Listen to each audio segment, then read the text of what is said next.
The story opens with the scene of the coastal city of Shanghai. In a room, Zhang Wanxin was breastfeeding her son, affectionately complaining about the sleepless nights. She looked at the baby with gentle eyes, thinking that all the hardship was worth it, as long as her child grew up healthy. The infant, Lin Zichen, was actually a reincarnated person, secretly contemplating his situation while absorbing energy. The baby lay in his crib, realizing he possessed a cheat system when a status panel appeared with his name and basic stats. 3 months later, his parents, Lin Yansheng and Zhang Wanqin, proudly watched their active son and dreamed of his great future. Lin Zichen was confused by the concepts of gene fusion users and cyborgs, only able to associate them with superheroes. When he was 4 months old, he began his plan. At night, Lin Zichen secretly practiced crawling to enhance his vitality and coordination without being discovered by his parents. By the 5th month, thanks to the use it or lose it principle, he had learned to walk and gained extra stat points. At 6 months old, Lin Zichen could naturally sit and watch television with his parents. A news report on TV unexpectedly revealed that gene fusion users and cyborgs were joining forces to fight against monsters. Lin Zichen realized that this world had mutated, filled with terrifying creatures that humans called monsters. To fight them, humanity had developed along 2 paths: body modification using mechanical technology, or gene fusion with monsters. Fortunately, with the system in hand, Lin Zichen was determined to develop steadily and secretly in order to survive. The infant wore a determined expression. One day, a new neighbor named Xu Meng came to greet them and give gifts. Xu Meng introduced her husband, Shen Jianye, and their daughter, Shen Qinghan. Lin Zichen knew that Shen Qinghan would become his first friend, and their destinies would be closely intertwined later on. At 7 months old, Lin Zichen continued training by practicing jumping, constantly improving his strength and skills. Lin Zichen continued physical training. Jogging helped him increase his vitality, coordination, and running speed. Even babbling while playing helped him increase his speech, language ability, and expression stats. By 8 months old, he was able to perform sit-ups, which helped increase his proficiency and core strength. However, during one training session, he was unexpectedly caught by his mother, Zhang Wanxin. Zhang Wanxin rubbed her eyes, unable to believe her son was doing sit-ups. She assumed it was a hallucination caused by too much writing, while Lin Zichen pretended to sleep to escape the situation. A few days later, while bathing her son, Zhang Wanxin frantically called her husband to see something astonishing. She pointed at her son's stomach and asked how an 8-month-old baby could have a six-pack. Lin Yansheng pondered deeply. Although he knew his son ate well, this physique was still too extraordinary. Suddenly, he had an idea and asked his wife if their son might be a rare prodigy. Lin Yansheng proudly declared that Chen Chen's future was limitless, potentially becoming a gene fusion user or a cyborg, making Lin Zichen secretly feel lucky to have novelist parents. While watching the news, Lin Zichen learned about another prodigy in Kyoto, who could lift a 20 kilograms weight with one hand, at just 2 years old. Zhang Wanxin hugged her son, and asserted that her Chen Chen was also amazing, and would not lose to any prodigy family. Lin Zichen secretly appreciated his mother, and wondered if he could achieve similar strength by the time he turned 2. Time passed. Lin Zichen turned 2, and could easily lift a 20 kilograms weight with one hand in the storage room. Just then, his mother called him out to play, because Shen Qinghan had arrived. Startling him, the boy put the weight away and reluctantly stepped out of the storage room. Upon opening the door, Lin Zichen looked at his friend in surprise. Shen Qinghan, also 2 years old, offered him a tart and spoke with a lisp, but he refused. Lin Zichen recalled that due to the difference in perception, he had taken advantage of the time Shen Qinghan slept on his back to turn her into a perfect weight training accessory. In the flashback, Lin Zichen complained to his mother that Shen Qinghan had wet his back again while he was training. Time passed, and by the age of 3, he could lift a 40 kilograms box with just one hand. When watching the news about a 4.5-year-old prodigy lifting 30 kilograms, Lin Zichen was confident that he had far surpassed his rival. The system panel showed that he was still at general biological level 1, making him curious about the strength limits of level 2. Going out for the first time, Lin Zichen was astonished by a world full of gene fusion users and robots walking the streets. He decided to go to the library to find answers, accompanied by his mother, Shen Qinghan, and her mother.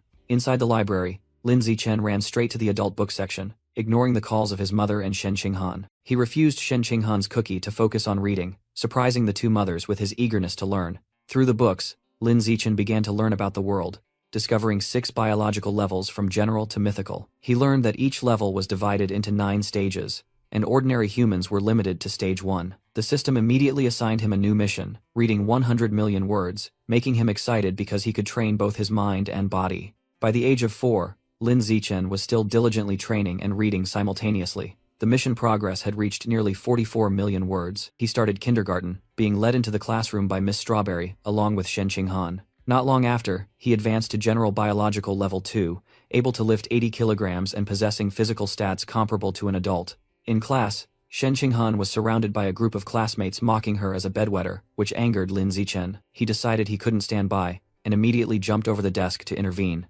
Lin Zichen rushed forward at blinding speed, creating a blur as he swept past the bullying children. The faces of the bullies contorted in horror at his strength. All the children in the bullying group burst into tears out of fear, while Shen Qinghan looked up in surprise. The system announced that Lin Zichen had unlocked the title Kindergarten Boss, and he realized that missions could be performed simultaneously. Half a year later, Lin Zichen completed the reading task, received heavenly insight, and brought his learning ability to its peak. As time passed, he and his friends graduated from kindergarten at the age of 7. During the break, before elementary school, Lin Zichen continued his rigorous training, managing to lift 200 kilograms. He also easily surpassed the 2-meter high jump mark. His 100-meter dash time finally dropped below 8 seconds. Thanks to heavenly insight, Lin Zichen had self-studied most of the elementary school curriculum, and set a goal to unlock the title of Elementary School Overlord. His elementary school life began at Sunshine Elementary School in Shanghai City. He easily won competitions, and Zhang Wanxin proudly cheered for her son during a math competition. At school, Lin Zichen spent his free time tutoring Shen Qinghan. Thanks to her diligence and his help,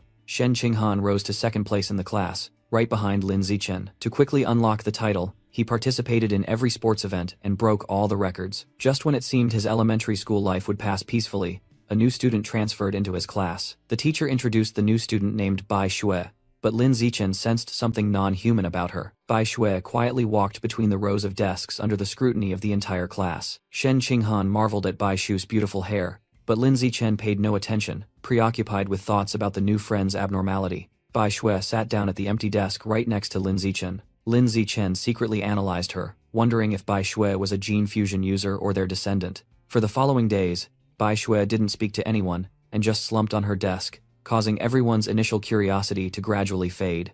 Once everyone got used to her silence, the classroom returned to its usual quiet state. More than a month later, that quiet was broken when Bai Shui's body began secreting a strange white liquid. A foul-smelling white liquid began dripping down from Bai Shui's legs. Other classmates noticed the stench, and a boy named Guan Chun mocked her, saying she looked filthy. Guan Chun approached, poured water over Bai Shui's head, and pretended he was helping her wash up. Humiliated, Bai Shui clenched her fists on the soaking wet desk. She bit her lip, trying to hold back the tears that were about to spill. Finally, Bai Shui couldn't take it anymore, and burst into sobs at her seat. While the bullies laughed gleefully, Shen Qinghan felt sympathy for Bai Shui, and urged Lin Zichen to help her. Lin Zichen decided that Bai Shui was just a weak girl, being bullied, and stood up to intervene. He grabbed the collar of a stunned Guan Chun, and called him out by name. With a terrifying smile, Lin Zichen ordered Guan Chun to wipe Bai Shui's desk clean. A terrified Guan Chun immediately agreed, and hastily pulled out tissues. He knew Lin Zichen's reputation at school well, and dared not resist.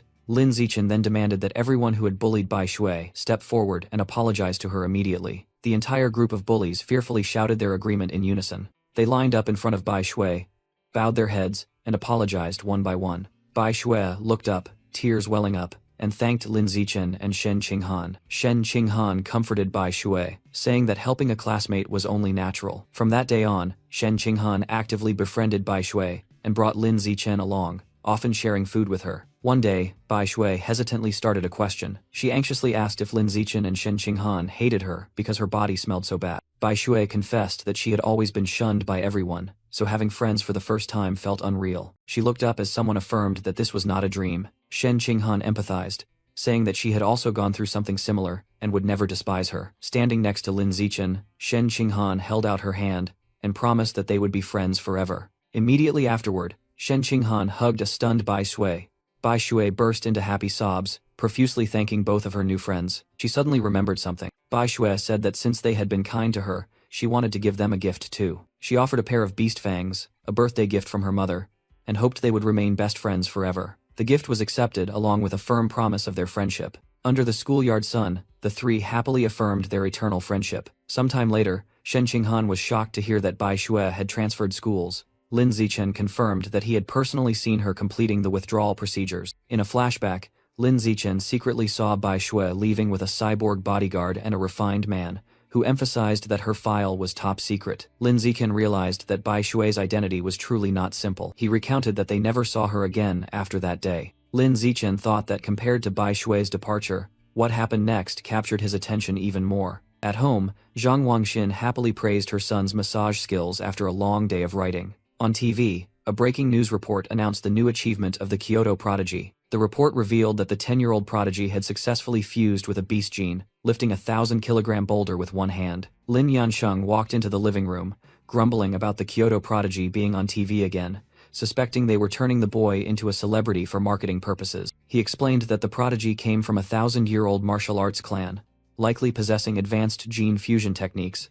But Zhang Wangxin still worried about using one's own child as a test subject. Lin Zichen secretly compared their strengths.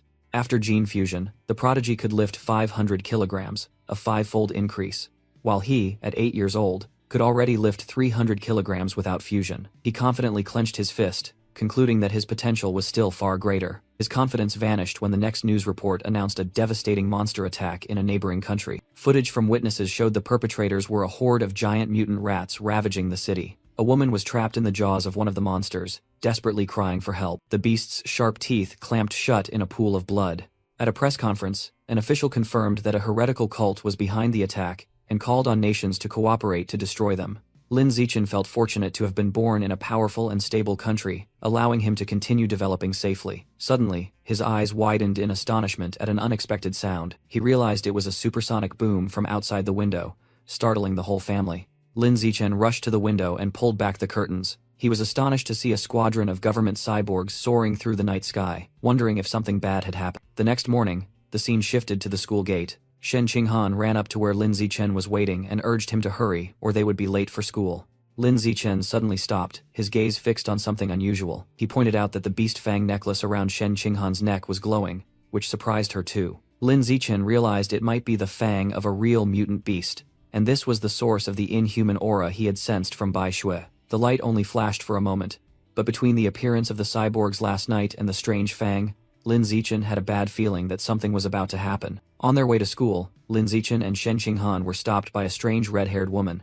The woman exclaimed that they were a cute pair of children. She approached them and asked if they were siblings. Shen Qinghan happily replied that they had been close friends since childhood. The woman smiled, saying she was very jealous and wished she had a friend like that too. She continued to ask why they were walking to school alone and where their parents were. Just as Shen Qinghan was about to answer, Lin Zichen grabbed her hand, telling her they had talked enough. He pulled Shen Qinghan away, saying they would be late for school, leaving the woman behind. In the schoolyard, Lin Zichen instructed Shen Qinghan not to casually answer strangers from now on. After school, as the two walked through a deserted alley, Shen Qinghan said the place was quiet and scary. Lin Zichen explained that the area was scheduled for demolition, so all the residents had moved out. Suddenly, the red-haired woman from the morning appeared and said over the phone that she had found the two children. Lin Zichen was stunned, realizing that even though they had deliberately taken a different route, they were still being followed. The woman tried to lure the two children, but a muscular man appeared and told her to stop talking nonsense. The man ordered her to knock them out and drag them away immediately.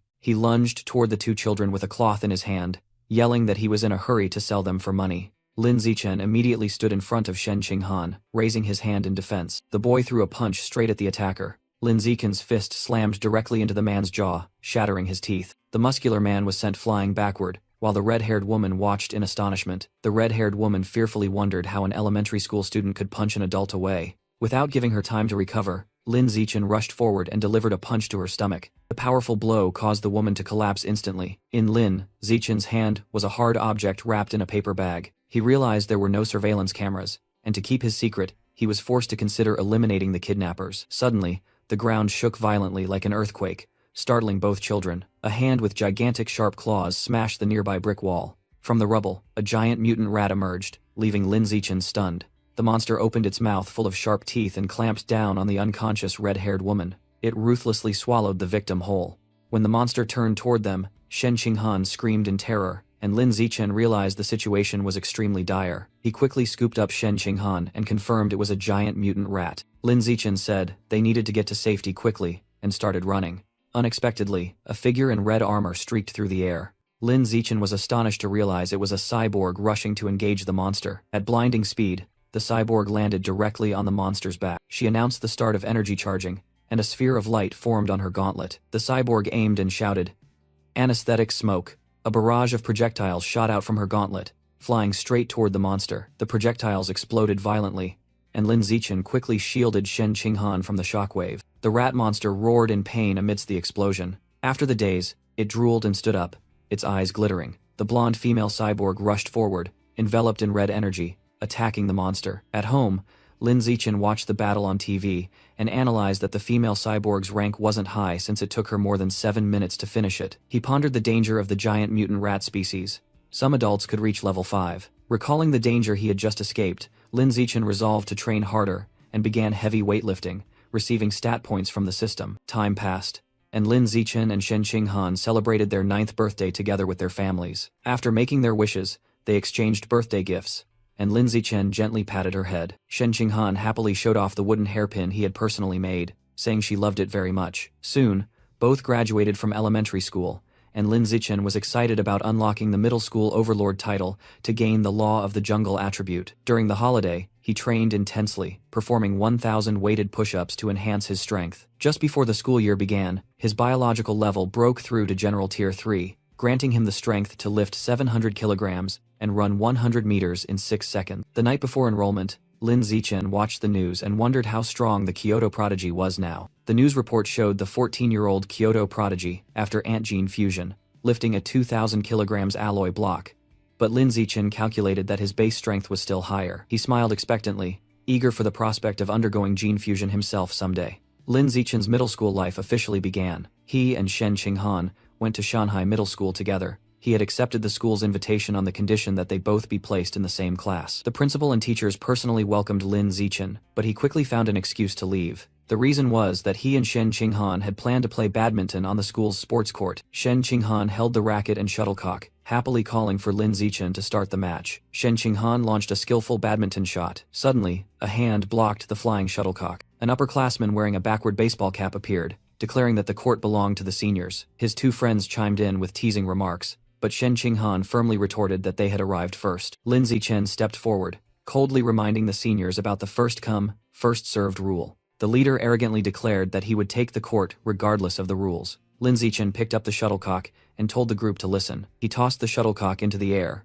announcing that from now on, his rules would be the law here, then delivered a devastating smash. The shuttlecock flew at terrifying speed, leaving a brilliant streak of light. The senior's racket shattered when he tried to block the shot. All three were terrified, wondering if Lin Zichen was a gene fusion user, and fearing his strength. The group of seniors immediately bowed in apology, accepted Lin Zichen's rules, and hastily left. Lin Zichen recounted that after that incident, no one dared to bully them, and middle school life was not much different from elementary school. Since he had finished all the curriculum, he often read extracurricular books during class. In the evenings, he went online to learn many new skills such as cooking, swimming, and survival. To unlock the new title, he not only topped every subject but also represented the school in national competitions, winning countless awards. After one semester, the title still hadn't unlocked. Instead, he received 2 towering stacks of love letters from female admirers. Ignoring them, Lin Zichen focused only on tutoring Shen Qinghan and preparing for the school's upcoming sports meet. Lin Zichen was determined to dominate the sports meet to unlock the middle school overlord title, starting with the shot put event, where he achieved a distance of 20.12 meters.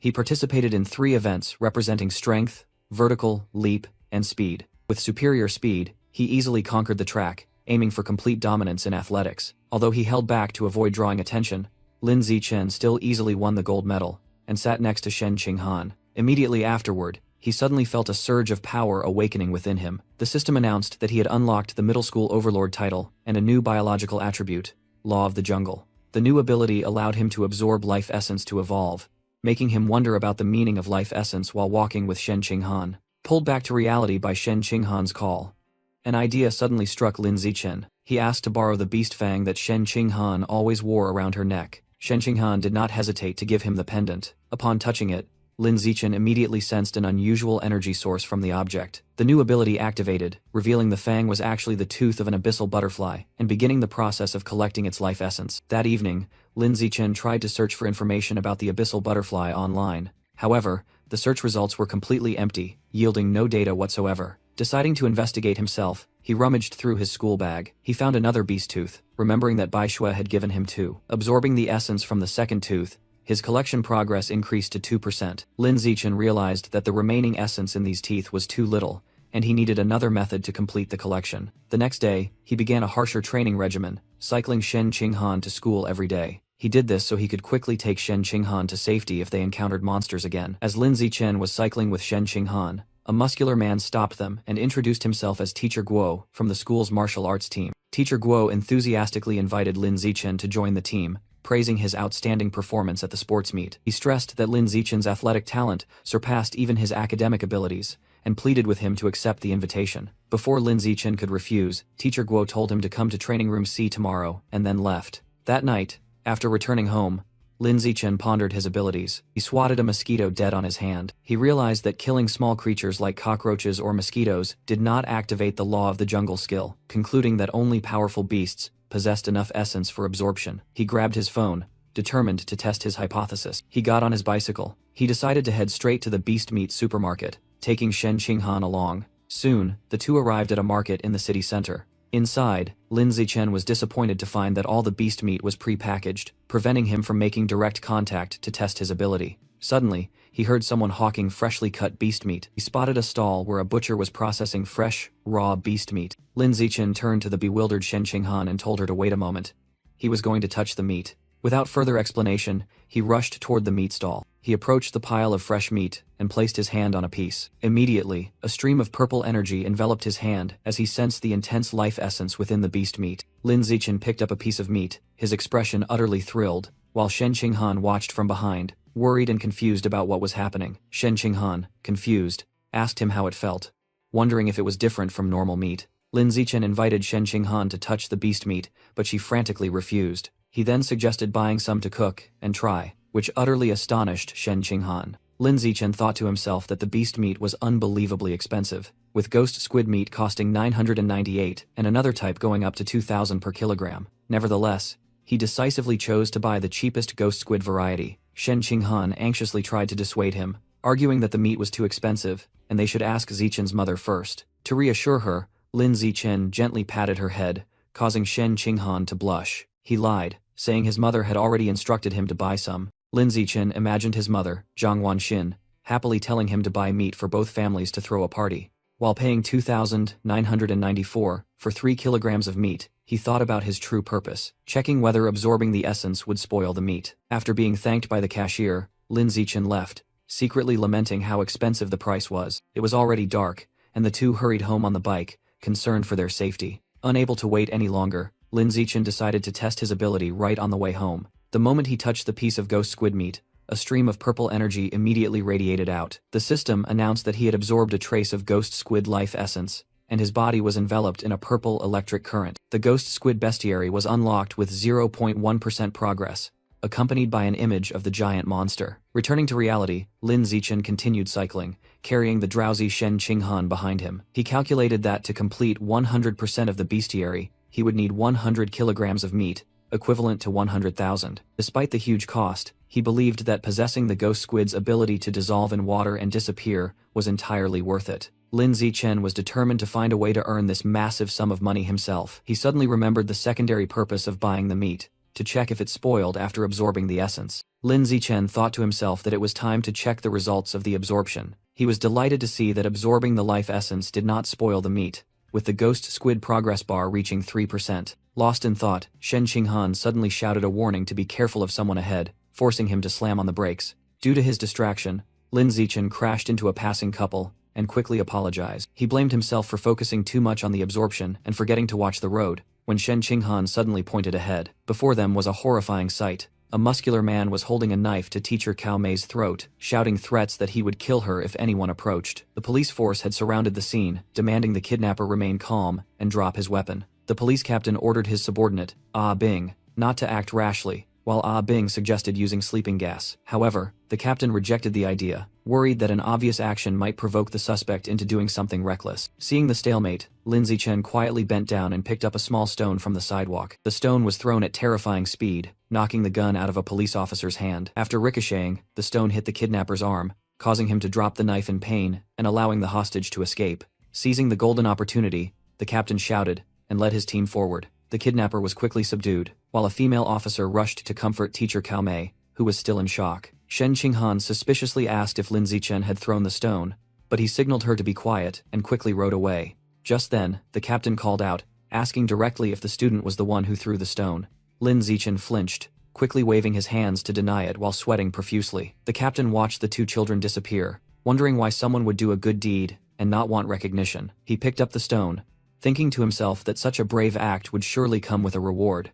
Hearing the words reward money from afar, Lin Zichen's eyes suddenly lit up with surprise and excitement. Lin Zichen quickly rushed toward the police officer to claim credit. He confessed that he threw the rock because he desperately needed the reward money, and the captain invited him to the station to file a report. As the kidnapper was being escorted away, Lin Zichen thought about his first income as a brave citizen. But suddenly, something unusual happened to the criminal. He roared, and his body began to transform into a giant mutant rat monster, throwing the surrounding police officers away. The monster violently swung its tail, plunging the police force into chaos. The police captain immediately ordered all units to open fire on the monster, but prioritized protecting civilians. The police force unleashed a barrage of bullets, but it was ineffective. They reported that the heretic had merged with the Rat King gene and required urgent backup. Witnessing the terrifying scene, Cao Mei and Shen Qinghan were so frightened they could barely breathe.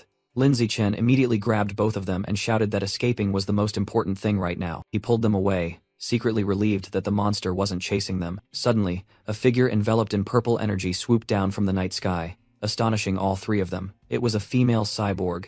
She charged straight at the rat monster. The female cyborg delivered an extremely powerful kick, sending the giant monster flying. She landed on the ground and began accumulating energy for a laser cannon. A massive energy beam was fired, aimed directly at the monster. The monster was engulfed by the beam and completely disintegrated. Lin Zichen stood frozen, completely overwhelmed by the terrifying power he had just witnessed. While Cao Mei and Shen Qinghan sighed in relief, Lin Zichen secretly felt lucky that his bicycle hadn't been damaged. Then suddenly, he froze as if he had just realized something. Lin Zichen was shocked to realize that the monster meat in his bike basket was ruined. He deduced that the absorption of life essence had spoiled the meat, and decided to blame the heretic. Lin Zichen loudly complained that the cyborg's attack had roasted the meat, while Cao Mei comforted him, saying that everyone being safe was what mattered. At the captain's request, the group got into the police car to return to the station to give statements. Inside the car, they had to sit next to the charred corpse of the heretic, which emitted a pungent, burnt smell. Lin Zichen suddenly had an idea. Could he absorb the Rat King gene from this corpse?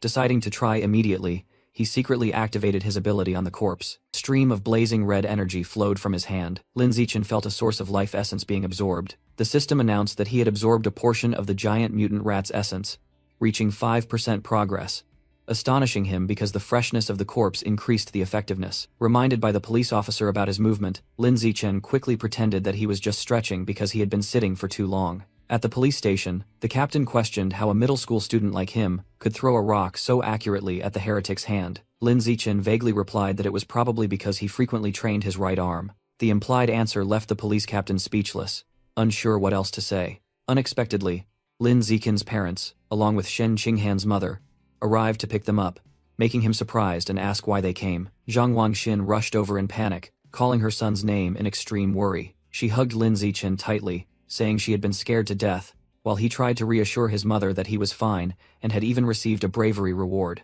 Zhang Wanxin made her son promise that the next time he faced danger, he must find a safe place to hide first. Lin Zichen was stunned when he heard his mother say that she only wanted to see him grow up, safe and sound. He promised his mother he would always protect himself first, then left the police station with her under the captain's thoughtful gaze. As he walked past, Lin Zichen overheard two female police officers discussing an organization called the Rat God Cult, which was becoming increasingly rampant. Lin Zichen was shocked to overhear the female police officers saying they had to eliminate someone who called himself the Rat King. On the way home, he immediately used his phone to search for information, and was surprised to find a lot of data about the Rat God cult online. He read that the cult's main base was located right in the city, and most members were social outcasts. Lin Zichen was astonished by the information he had just found. He discovered that the Rat King wanted to evolve into a higher life form by gathering followers to collect evolutionary materials. A question arose in his mind.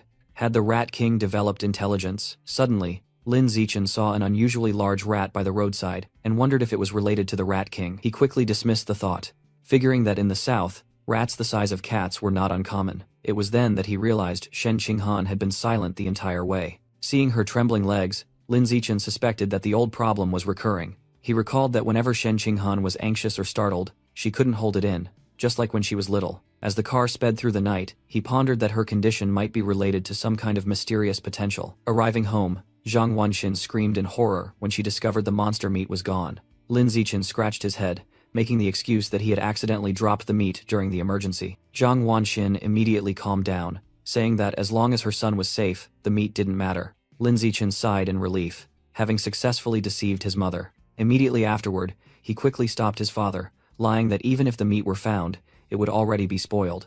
Meanwhile, at the police station, the captain was still brooding over how a middle school student could throw a rock with such power. His gaze became sharp, full of suspicion. Suddenly, a giant rat appeared on top of the filing cabinet, stunning the captain, who wondered where it had come from. The giant rat slammed down onto the office floor. The police captain immediately drew his gun and fired repeatedly at the monster, but it seemed unstoppable. Meanwhile, at school, Lin Zichen sat in class and sighed dejectedly. He told himself that he was still too weak compared to the Ratman and the female cyborg from last night, and earning money from scholarships was too slow to fill the Ghost Squid's progress bar. He dismissed the idea of becoming an influential figure among students or selling study materials, deeming it too ostentatious. Suddenly, Lin Zichen realized he had been thinking in the wrong direction. He remembered that in this world, martial arts tournaments were far more valuable than academics, and decided it was time to take action. At the Building C gymnasium, the school's martial arts team was gathering. Coach Guo, who led the team, was drinking water from a thermos. Lin Zichen approached and greeted Coach Guo.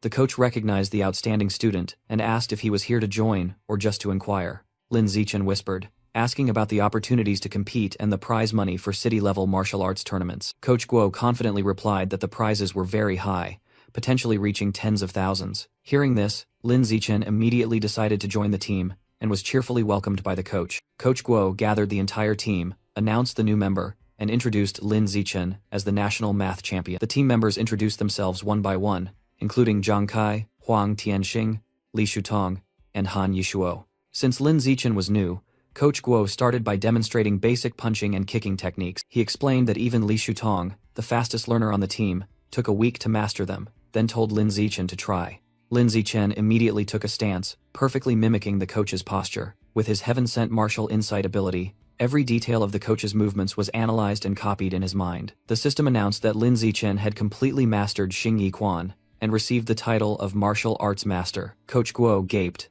unable to believe his eyes. He and the entire martial arts team were stunned, wondering how Lin Zichen could learn it after just one look. Coach Guo concluded that he was definitely a once-in-a-million martial arts prodigy. The scene shifted back to a quiet city at night. At home, Zhang Wanxin called her son out to prepare for dinner. Lin Zichen happily ran out, eagerly asking about tonight's menu. His mother proudly introduced the shadow ghost squid dish that he had longed for. Lin Zichen inhaled the wonderful aroma of the dish, while his mother urged him to eat it while it was hot. He tasted a bite with a look of satisfaction. Zhang Wanxin curiously asked if the dish suited his taste. Lin Zichen praised his mother's cooking skills profusely, and was encouraged to eat plenty. A system notification appeared, stating that he had absorbed the essence of the shadow ghost squid, making him realize that eating it directly also worked. While watching TV, a news report about a 14-year-old female genius, a cyborg, shocked the entire country. The cyborg girl on TV displayed extraordinary strength, capable of lifting 2,000 kilograms and running 100 meters in 3 seconds. Lin Zichen pondered whether gene fusers or cyborgs would be stronger.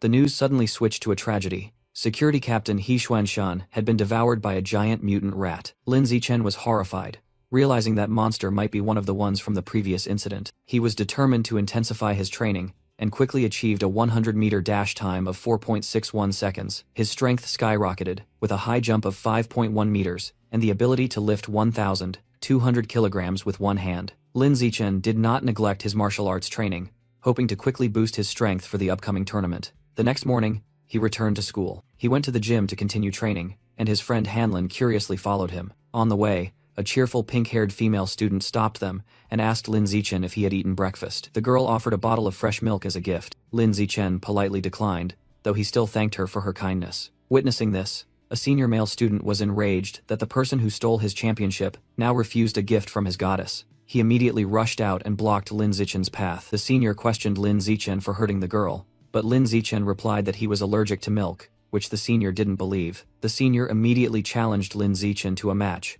stating that if Lin Zichen lost, he would have to drink the entire bottle of milk. A new achievement quest was unexpectedly activated in Lin Zichen's system, the reward being the biological trait, Survival of the Fittest. Lin Zichen radiated fighting spirit, ready to accept the challenge. News of the match quickly spread, and the pink-haired student and her friend excitedly invited each other to watch. Soon, a crowd of students gathered in the gym to watch the confrontation. The pink-haired student's purple-haired friend enthusiastically cheered, hoping Lin Zichen would teach the senior a lesson. The pink-haired student also raised her phone, wishing Lin Zichen good luck, and promising to take many beautiful photos. The senior frowned when he saw everyone was cheering for his opponent. He secretly thought this was his last chance to assert dominance and extinguish Lin Zichen's talent before he became too strong. Standing before his opponent and Coach Guo, Lin Zichen calmly asked if they could finish quickly so he could go home for dinner. The senior smirked smugly, replying that he would grant his wish. Coach Guo declared the match started, emphasizing the spirit of friendship. The senior suddenly demanded they stop. He smugly stated that he had been training for nearly 2 years and would give Lin Zichen 3 moves. Lin Zichen simply replied,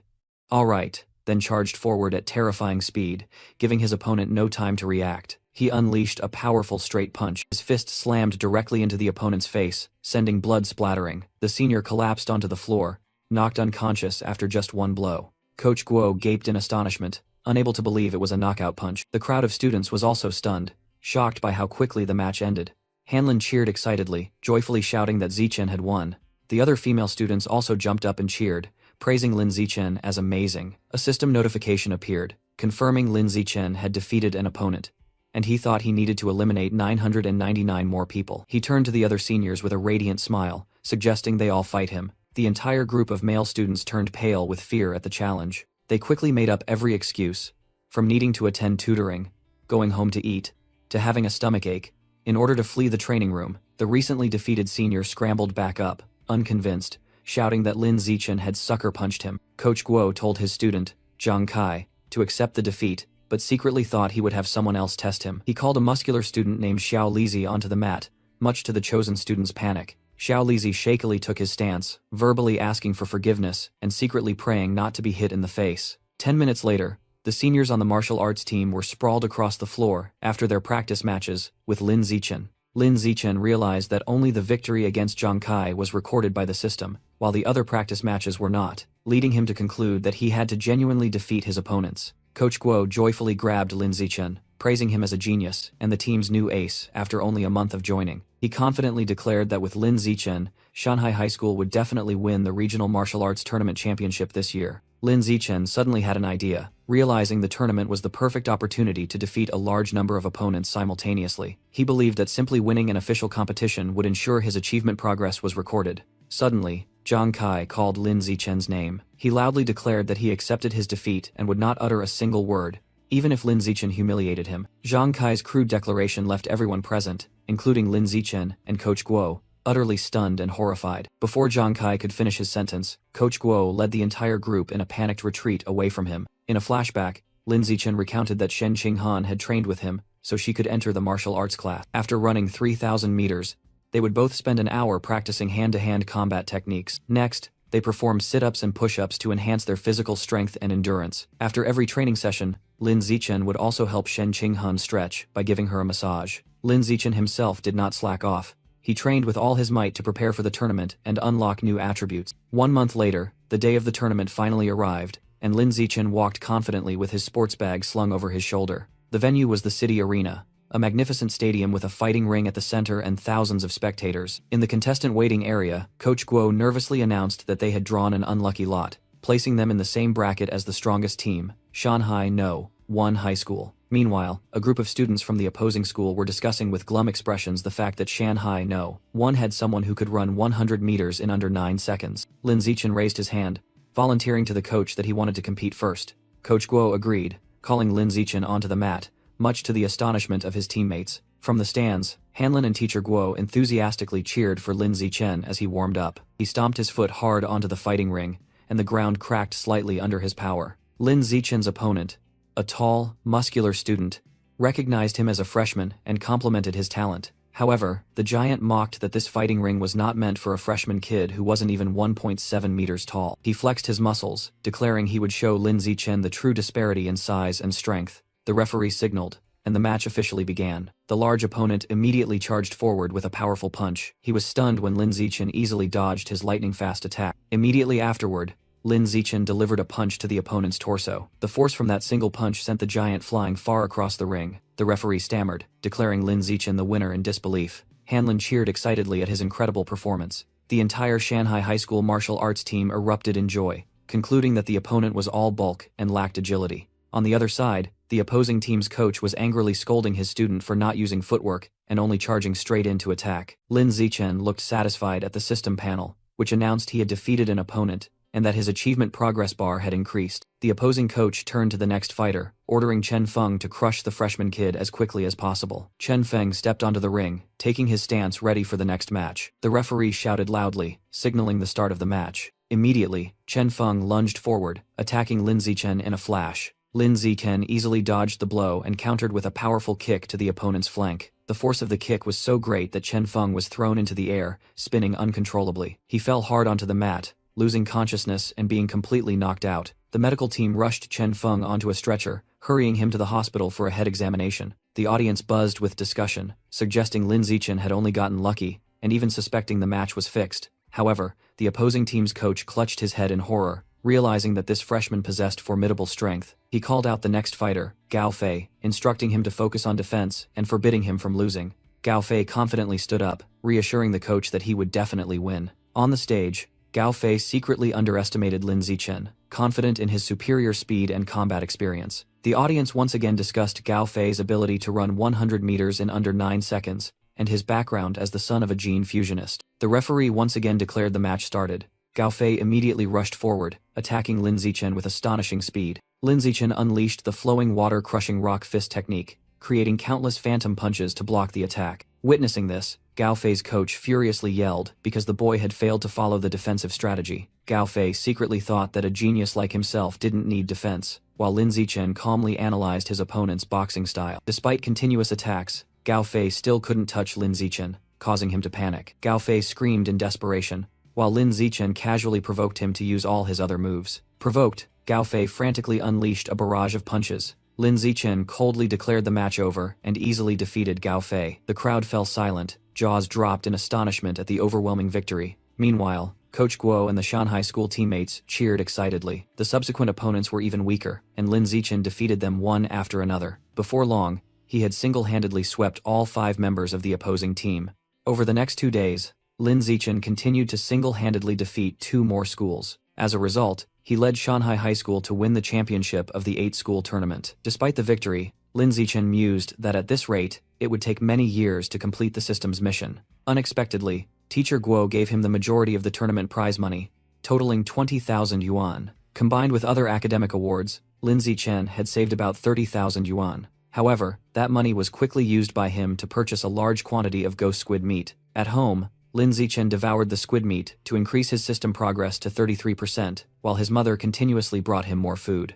By his second year of high school, he had broken through to Tier 4, capable of lifting 1,090 kilograms and running 100 meters in 4.49 seconds. Time passed, and Lin Zichen and Shen Qinghan graduated from junior high school together. However, Shen Qinghan was very sad, because her martial arts score was insufficient to enter the elite class with Lin Zichen. Lin Zichen comforted his crying friend and revealed that the principal would be visiting his house, inviting her to come along. Shen Qinghan desperately refused, believing the principal's visit had nothing to do with her. Lin Zichen immediately took her hand, confidently declaring that the only condition for him to stay at the school was for Shen Qinghan to be his deskmate. Lin Zichen recounted that the principal of Shanghai School had personally visited his home to persuade him to continue his studies there. The principal stood up, stating that she had said everything necessary. As she prepared to leave, she said that as long as Lin Zichen agreed to stay, he could make any request. Lin Zichen immediately stood up with Shen Qinghan and presented his sole request, that she be allowed to continue studying in the same class as him. The principal looked at Shen Qinghan and confirmed her name. She happily agreed and arranged for both of them to enroll at the school together. Lin Zichen and Shen Qinghan were overjoyed, thanking the principal in unison. Afterward, Lin Zichen easily helped Shanghai School win the Inter-School Martial Arts Tournament Championship. He used the prize money to fulfill a long-held desire in the forest on the city outskirts. With the ghost squid bestiary progress reaching 80%, he brought the squid meat purchased with the prize money to a secluded spot to complete it.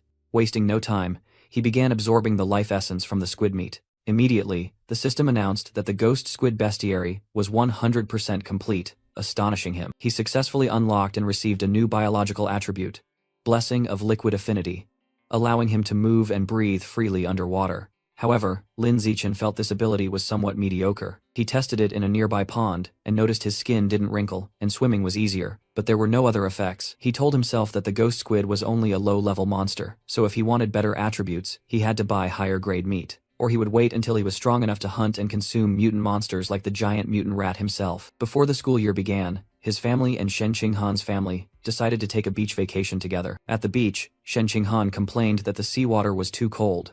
Lin Zichen reassured her as he plunged into the water, while the system continuously added points to his water-related stats and skills. Standing in the water, Shen Qinghan called out to Lin Zichen and asked him to teach her how to swim. Lin Zichen suddenly remembered that Shen Qinghan still didn't know how to swim. He began patiently instructing her, secretly thinking that with her average athletic talent, she would struggle to learn, but she immediately proved him wrong. Shen Qinghan happily swam underwater and boasted that swimming was easy, leaving Lin Zichen stunned at the bottom of the sea. The girl confidently dove into the water with practiced skill. Underwater, Shen Qinghan wondered in astonishment how she was able to dive. She surfaced right in front of Lin Zichen, startling him. Shen Qinghan excitedly showed off that she could open her eyes underwater without feeling any discomfort from the salt water. Watching her swim proficiently in the distance, Lin Zichen mused that learning all swimming skills instantly was highly unusual. He suddenly froze as if realizing something. Lin Zichen suddenly hypothesized that Shen Qinghan's bedwetting might be due to her innate affinity for water. He was excited, believing he had discovered someone with a special cultivation physique, like those in Xianxia novels. The two continued to dive deeper, and Shen Qinghan's performance astonished Lin Zichen even more. He realized they had been holding their breath underwater for over 10 minutes, an impressive feat even for someone trained. Shen Qinghan was completely comfortable in the water, curiously looking around. Suddenly, she felt panicked when she heard a strange sound in the water as a vortex began to form. Both were terrified upon hearing the mysterious sound, and were pulled away by a strong suction force. They were abruptly pushed to the surface, both gasping in horror.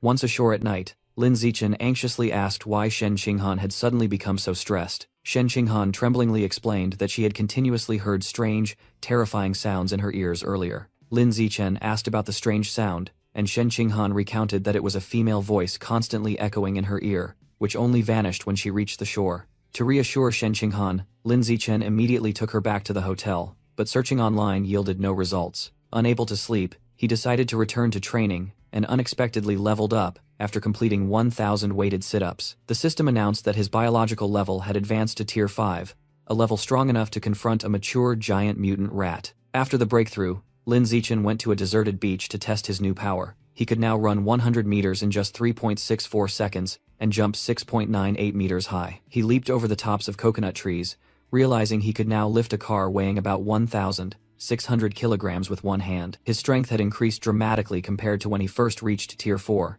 With this progress, Lin Zichen finally began his high school life alongside Shen Qinghan. In the classroom, two new female students recognized Lin Zichen and were excited because he was handsome and had cleaning duty on the same day as them. While performing his cleaning duty, Lin Zichen unexpectedly received a new quest from the system, requiring him to complete 1,000 cooperative tasks to gain the social animal attribute. Since the school year had just started and the campus was quiet, he decided to take the opportunity to visit the supermarket. Having unlocked the ghost squid bestiary, Lin Zichen thought it was time to choose a new target. He was astonished when he saw something in the freezer. It was a giant packaged claw, labeled Savage Giant Eagle, priced at 1,998 per kilogram. Lin Zichen smiled excitedly and decided to choose it. The Savage Giant Eagle is a higher-level mutant beast than even the Phantom Bird Thief. Its eyesight is extremely sharp, up to 30 times stronger than that of an ordinary person. Thanks to this, its hunting ability is also top-tier, capable of accurately catching even shadow-fast mutant rabbits. Lin Zichen analyzed that this powerful eyesight would enhance his combat ability, and at 1,998 yuan per kilogram, it was definitely worth unlocking. Immediately, he absorbed the life essence from the claw, a blue aura enveloping his body as the system confirmed the Savage Giant Eagle bestiary had been activated at 1%. Lin Zichen calculated that it would cost over 2 million yuan to fully unlock the Savage Giant Eagle bestiary. He was determined to work harder in high school, earning money from martial arts tournaments so he could unlock the bestiary before his second year. The summer vacation ended, and Lin Zichen officially began his school life at Shanghai High School. On the first day, the teachers introduced themselves in turn, including homeroom teacher Yuan Feng, meditation teacher Kai Yuan Fei, gene fusion teacher Liu Darren, and survival teacher Cheng Bei. Afterward, the students began introducing themselves, starting with Chu Yushi, a girl whose hobbies included the four arts, zither, chess, calligraphy, and painting. Next was Zhang Yijia, an energetic girl who loved anime, cosplay, and sports. A male student named Peng Huaguang also stood up to introduce his hobby of playing games at home. Soon, it was Shen Qinghan's turn, and she looked extremely nervous about speaking in front of the crowd. She stood up, blushed, and awkwardly stammered her introduction. Lin Zichen then stood up, introducing himself briefly and calmly. When the introductions finished, a new classmate named Li Chuxin turned around and asked for Shen Qinghan's entrance exam score. Li Chuxin looked at Shen Qinghan curiously, awaiting the answer. Shen Qinghan revealed she scored 709 points, which was higher than Li Chuxin's score. Li Chuxin admired her friend's score, saying that she had only gotten 698 points. Then, Li Chuxin asked about the physical fitness test score, lamenting that she had only scored 95 points. Shen Qinghan bowed her head in shame, secretly thinking about her score of 79, which was insufficient for the specialized class. Unaware of her friend's awkwardness, Li Chuxin continued to guess Shen Qinghan's score was 94 or 93. Shen Qinghan mumbled that her score was even lower than that. Li Chuxin continued to guess lower numbers like 92, 91, or even 90. Suddenly, a foot stomped heavily onto the desk right next to Li Chuxin, startling her in fright. Lin Zichen suggested adding Li Chuxin on WeChat, which made her blush but secretly delighted her immensely. Standing nearby, Shen Qinghan secretly felt relieved that Lin Zichen had helped her escape the awkward situation. Lin Zichen then turned to a male student with a buzz cut named He Yu and suggested they become friends. He quickly created a 4-person chat group named the Dawn Squad, including himself, Shen Qinghan, Li Chuxin, and He Yu. The system announced that Lin Zichen had completed the group creation mission, making him think the task was surprisingly easy. After getting acquainted, the group learned that He Yu came from a prestigious martial arts family in Nangguan City. He had even won 8th place in the city's youth martial arts tournament, bringing honor to his family. Li Chuxin was also revealed to be a wealthy young lady whose family owned an entire chain of clothing stores. Very quickly, the four became close and inseparable. During the conversation, He Yu suddenly challenged the group to guess who the strongest person in the class was. Li Chuxin immediately guessed it was Lin Zichen, as he was the top scorer in the entire district's entrance exam. He Yu was utterly astonished upon learning of Lin Zichen's impressive achievement. However, He Yu stated that being the top scorer wasn't enough, as the principal had recruited 2 monsters from Nangguan into their class. The first was Wang Shuzhe, who ranked 3rd in the Nangguan entrance exam with a record of running 100 meters in 7.98 seconds. The second was Lu Gang, a giant with innate strength, capable of lifting 300 kilograms with one hand. Shen Qinghan and Li Chuxin were astonished, while Lin Zichen secretly thought that those achievements were only equivalent to his strength back in elementary school. The bell rang, and textbooks for the 4 main subjects were distributed: martial arts cultivation, gene fusion, mechanical modification, and wilderness survival. Since he had self-studied everything since childhood, Lin Zichen used his free time to go to a quiet place to train.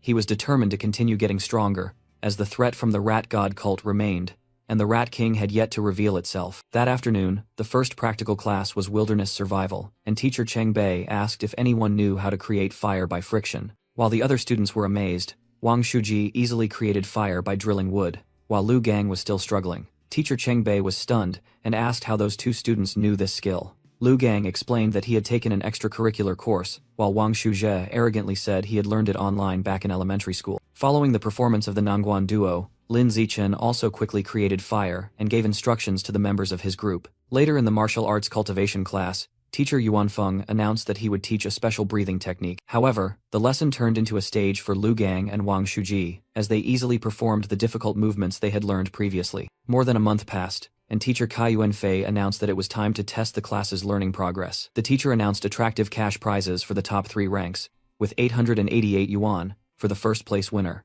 Lin Zichen was immediately interested, calculating that the money was almost enough to buy half a kilogram of savage giant eagle meat. Motivated by the prize, all the students focused intensely on taking the test. An hour later, the exam ended, and teacher Liu Daren's gene fusion class also held a similar test. He Yu collapsed onto his desk from exhaustion right after submitting his paper, feeling that the exam had drained all his energy. Other students also began complaining about the overly specialized and tricky questions on the exam. Meanwhile, Wang Shuji and Lu Gang casually boasted, confident that both of them would score 99 points. Hearing this, He Yu angrily clenched his fists, wanting nothing more than to rush over and punch the 2 braggarts. The mechanical modification teacher entered the classroom, announcing that the test results were in. When the teacher read Shen Qinghan's score as 61, she happily informed Lin Zichen that she had passed the subject. Next, the teacher announced He Yu's score of 88, which drew gasps of admiration from the entire class. He Yu was modest about Lin Zichen's praise, but confidently declared that he would win 3rd place and treat the whole group with the prize money. Immediately after, the teacher announced that Lu Gang and Wang Shujie both scored 95, praising them for being only 1 question away from a perfect score. Wang Shuji confidently told the teacher that given more time, he could have solved the final question, and Lu Gang agreed. He Yu was annoyed by their boasting but remained certain he would secure third place. The mechanical modification teacher announced that despite the extreme difficulty of the exam, one student still achieved a perfect score. That person was none other than Lin Zichen, with a perfect 100 points. Wang Shuji and Lu Gang were stunned, shouting that the result was absurd. While He Yu was bitter about being knocked out of the top 3, the other female students cheered in admiration for Lin Zichen's achievement. Lin Zichen raised his hand, only concerned with asking the teacher when he would receive the 888 yuan reward. The teacher replied that he would send the bonus via the class group chat, secretly wondering if Lin Zichen was truly that hard up for cash. An hour later, teacher Kai Yuanfei announced that the results for the gene fusion exam had been graded. Lu Gang and Wang Shuji scored 81 and 83 points respectively, an impressive result, but not enough to satisfy them. Meanwhile, Shen Qinghan was overjoyed to learn she scored 78 points, placing her in the top 5. Lin Zichen once again earned a perfect score, further infuriating He Yu, Wang Shuji, and Lu Gang. Wang Shuji and Lu Gang stood up to protest, suggesting that Lin Zichen might have known the answers beforehand. Teacher Kai Yuanfei internally dismissed the idea, knowing it was impossible. He explained that he personally set the questions, and there was no way to cheat, silencing the two students. He Yu and another female student laughed at Wang Shuji for not accepting defeat and resorting to slander.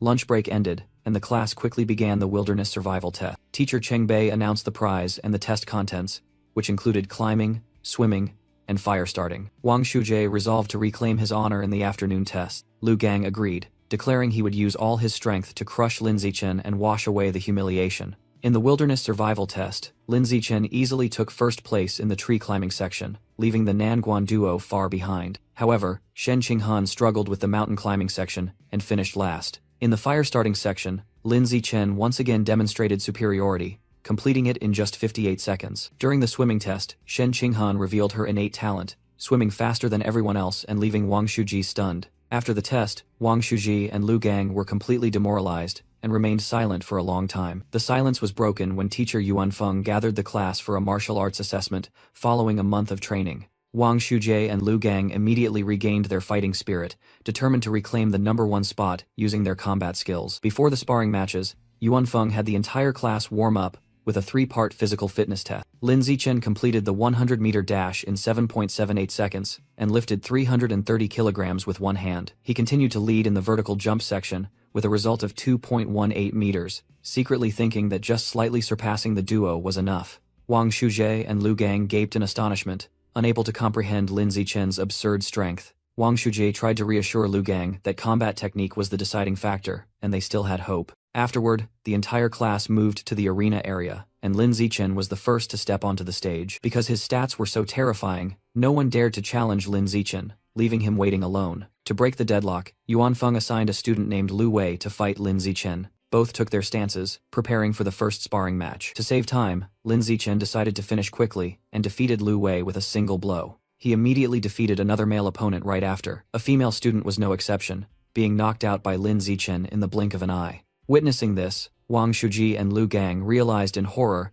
that Lin Zichen hadn't even used his full strength during the physical fitness test. Lu Gang jumped onto the stage, confidently shouting his name. He pointed forward, challenging his opponent and declaring that he was in peak condition. He Yu faced Lu Gang, while Lu Gang secretly thought that fighting He Yu was better than facing Lin Zichen. Lu Gang yelled his acceptance of the challenge and charged forward to attack. The two rushed at each other, unleashing a series of lightning-fast moves. He Yu easily blocked Lu Gang's attack. Immediately after, He Yu used a powerful throw, tossing Lu Gang high into the air. Lu Gang was slammed hard onto the mat, completely overwhelmed. After the impact, Lu Gang was so dazed that he vomited violently. He Yu scoffed, admitting that Lu Gang had the best physical skills in the class, but was still a step below him. After winning, He Yu turned to challenge Lin Zichen, who saw this as a good opportunity to increase his progress count. He Yu confidently declared that he was not afraid. He charged forward and threw a punch toward Lin Zichen. However, Lin Zichen stood still and easily dodged all of He Yu's high-speed attacks. He Yu was astonished by his opponent's unbelievable speed. Lin Zichen counterattacked with a kick to He Yu's abdomen. That single kick sent He Yu flying far away, collapsing onto the mat. Witnessing the scene, the other students began provoking Wang Shuji, urging him to get on the stage for revenge. Annoyed, Wang Shuji yelled for everyone to shut up and rushed into the arena. Facing Lin Zichen, Wang Shuji told himself he would find a way to win, then charged forward with all his might to attack. Lin Zichen blocked Wang Shuji's punch with a strike of his own. He easily flipped over his head, dodged the attack, and countered with a kick to Wang Shuji's back. Wang Shuji collapsed onto the floor, unconscious and foaming at the mouth. Afterward, Lin Zichen proceeded to defeat the remaining male students in the class, one by one. He continued to use simple moves to neutralize each opponent. Another male student lost his balance and tumbled over with just a light push. Lin Zichen mused that since each opponent could only be scored once, he could now only fight the female students. Immediately, a group of female students in the class eagerly raised their hands to volunteer. Chu Yushi was the first to speak up, boldly challenging Lin Zichen. She rushed forward with a high-speed flying kick. Lin Zichen secretly praised her speed but still easily dodged the attack. Chu Yushi fell face-first onto the floor, regretting that she hadn't managed to grab her opponent. Undeterred, the other female students also stepped onto the mat, one after another, and were defeated by Lin Zichen. He admitted that he had gone easy on the girls because his main goal was to complete the achievement. After the practice session, Teacher Yuanfeng announced that the class would challenge the strongest class of the second-year cohort in 1 month. Lin Zichen smiled, seeing this as a heaven-sent opportunity to accelerate his progress. After school, Lu Gang approached and declared Lin Zichen his rival for the next 3 years. Wang Shuji also swore revenge, but Lin Zichen ignored both of them. Preoccupied with the prize money of over 3,000 yuan he had just earned, he happily walked away, leaving his 2 angry rivals behind, thinking only of using the money to buy monster meat. Night fell upon the city. In his bedroom, Lin Zichen typed furiously, thinking that the prize money earned was still not enough to buy monster meat and unlock the codex. To earn more money, he decided to register as a web novel author and began his writing journey. As soon as he woke up, Lin Zichen received a contract offer from an editor at the UN platform. After signing the contract, he read a breaking news report about a giant mutant rat that had just attacked a cold storage facility containing monster meat in the suburbs. The report described the mutant rat as over 5 meters long and having bitten a cyborg in half. Before being completely destroyed, the cyborg activated its backup energy core to self-destruct, along with the enemy. A terrifying explosion tore the giant mutant rat's body apart instantly. Lin Zichen frowned worriedly, wondering how many more giant rats like that were hiding in Shanghai City. At the Shanghai High School gymnasium, a practice match was about to begin. Teacher Feng was instructing his elite second-year students on strategy. A student stomped his foot heavily on the ground, ready for the match. Lin Zichen stepped onto the ring, volunteering to Teacher Han that he wanted to go first to complete his achievement. His opponent, a blonde second-year female student, frantically complained to her teacher that she was the weakest in the class, yet had to face the strongest opponent. Another second-year student angrily questioned Teacher Han, arguing that sending the strongest student out first violated the unwritten rules. Teacher Han immediately asked Lin Zichen to step down, yielding the spot to weaker classmates. Lin Zichen reluctantly obeyed and stepped down from the ring. Teacher Han assigned a female student named Yuntong to compete, but she appeared flustered because she was not ready. Hanlin immediately stepped forward, claiming to be the weakest and volunteering to take her friend's place. Standing on the ring facing a significantly taller opponent, Hanlin couldn't help but feel nervous. From the stands below, her classmates cheered, calling out Han Heng to encourage her. Her friend's encouragement only made Hanlin more anxious. The match began, and the blonde second-year student immediately launched a fierce attack. Hanlin could only struggle to raise her arms in defense against her opponent's continuous punches. She told herself that even if she couldn't win, she had to try to hold out to drain the senior student's stamina. After 3 minutes, the blonde student began to feel tired and realized she had to end the match quickly. She delivered a high kick, sending Hanlin flying far away. Hanlin crashed onto the mat, completely exhausted and defeated. She stumbled to her feet in embarrassment as Lin Zichen and another classmate watched. Teacher Han gave a thumbs up, praising her smart defensive strategy. Lin Zichen also approached, patted her head, and encouraged her, saying she had improved greatly by holding out for over 3 minutes. Another brown-haired ponytail student rushed onto the mat, confident that she could defeat the fatigued opponent. She threw a kick, but the blonde student easily blocked it. After dodging another strike, the blonde student quickly counterattacked. She grabbed her opponent's head and violently slammed her onto the floor. Restrained in a painful lock, the brown-haired student quickly yelled out to surrender. The blonde student mocked her opponent for rushing in without defending herself. She advised her opponent to go practice for another year before coming back to challenge her. Another tow-headed female student angrily stepped onto the mat. She pointed to herself and declared she would avenge Hanlin. However, just as she charged forward, the second-year student delivered a kick that instantly knocked her out. Hanlin raised her fist, cheering that Chusin was amazing. Lin Zichen comforted Hanlin, saying she was also excellent, because if she hadn't worn down the senior student's stamina,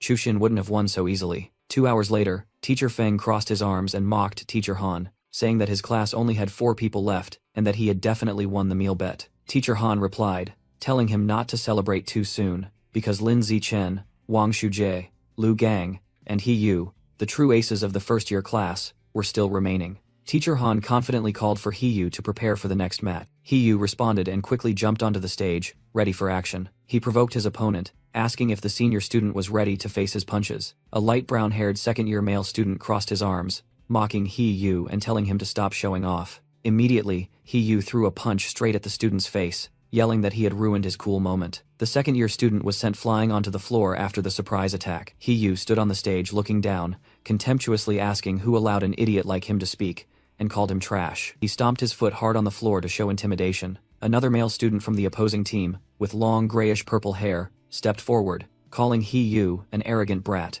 He lunged forward, threw a powerful punch, and declared he would let He Yu taste true strength. He Yu easily dodged the attack with astonishing speed, leaving his opponent stunned. He executed a spinning kick from a handstand position, hitting the opponent. The grayish-purple-haired student collapsed onto the floor, unconscious. Hanlin and Chusin cheered wildly, encouraging He Yu to smash the opponents. After that, He Yu consecutively defeated many more opponents. He delivered a decisive hook punch, taking down yet another opponent. Knocked down, He Yu struggled back up and yelled that he wanted to keep fighting. Although exhausted, he still tried to look strong and challenged the next opponent. Finally, when facing his sixth opponent, He Yu was defeated. Teacher Han had no choice but to call his next ace. Wang Shuje, it's your turn. Wang Shuji immediately rushed onto the stage with a powerful flying kick. He single-handedly defeated 10 consecutive opponents from the second-year team. Teacher Han was astonished and asked Teacher Feng, saying he didn't recall the opposing class having such a strong student. Teacher Feng smiled smugly, explaining that Wang Shuje was a transfer student, and reiterated the bet, reminding Teacher Han that he was about to lose. Realizing he had been tricked, Teacher Han desperately thought that even Lin Zichen couldn't possibly win now. Nevertheless, he encouraged Lin Zichen to step onto the stage to gain experience. Lin Zichen confidently replied that he would definitely win, leaving Teacher Han dumbfounded. On the stage, Lin Zichen's opponent was a large, obese senior student, who secretly thought his opponent was too skinny. From the stands, a group of female students, including Chu Yushi, loudly insulted the obese senior student to cheer for Lin Zichen. The senior student flinched at the taunts. To show his confidence, he declared he would stand still and let Lin Zichen hit him 10 times. He explained that he was doing this, so Lin Zichen's female fans couldn't complain that he was bullying the weak. Lin Zichen casually agreed to the offer. The obese senior student spread his arms, challenging Lin Zichen to attack with all his might. Instantly, Lin Zichen delivered a punch straight to the opponent's stomach. The punch was so powerful that it sent the obese senior student flying into the air. The obese senior student named Wang Jinhe was knocked down onto the stage, creating a large dent. The entire class fell silent for a moment, watching Wang Jinhe lie motionless in the middle of the floor. Immediately afterward, Lin Zichen's classmates erupted in joy, cheering loudly to celebrate the resounding victory. Wang Jinhe woke up, sat up with a bewildered expression, wondering what had just happened, and thinking the result was absurd.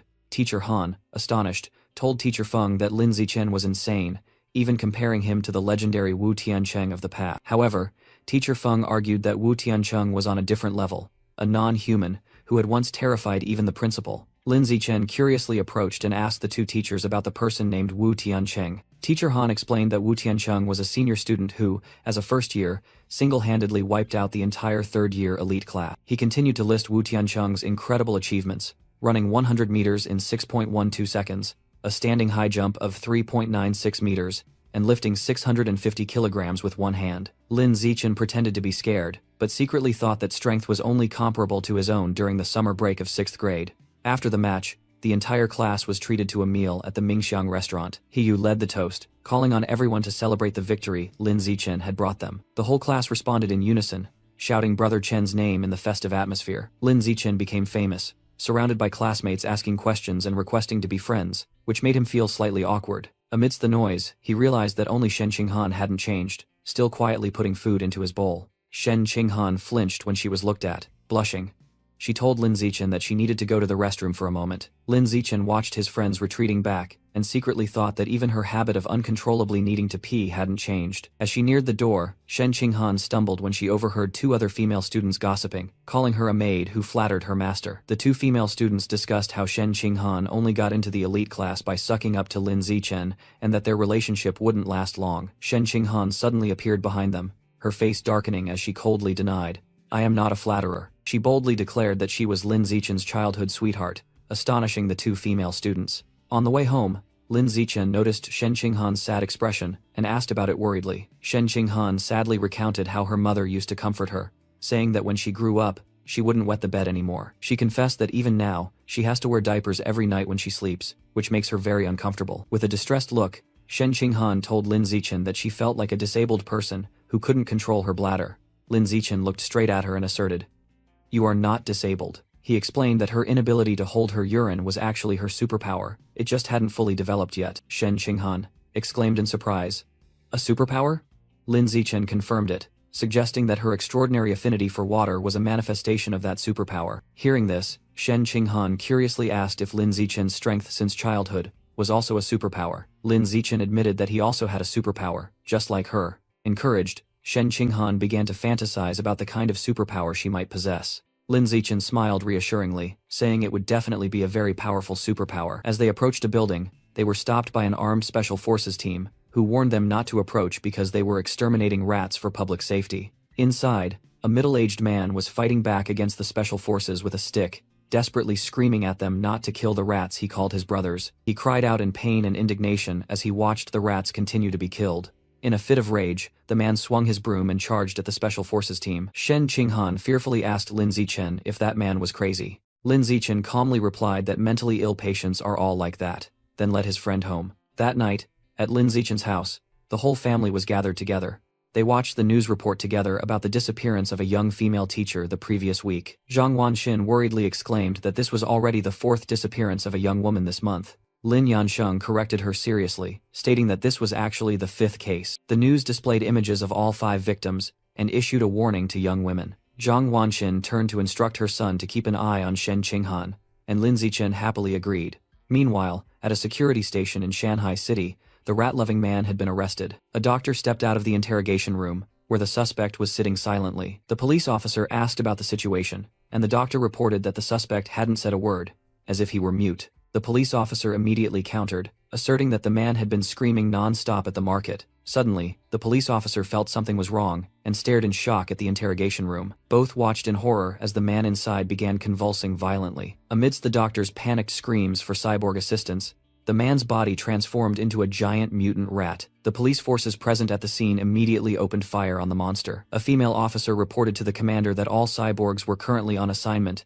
and reinforcements would arrive in 10 minutes. The commander ordered his team into the vehicles, instructing them to lure the monster out of the densely populated area, to buy time. The female officer quickly took the driver's seat, preparing to execute the plan. A police officer stepped on the gas, his face filled with determination as he carried out the dangerous mission. The police car sped down the highway, attempting to lure the giant rat monster up the mountain to stall for reinforcements. They quickly drove through a dark tunnel, trying to outrun the monster. However, the monster let out a terrifying roar and charged forward at breakneck speed. It used its tremendous strength to toss the police car into the air.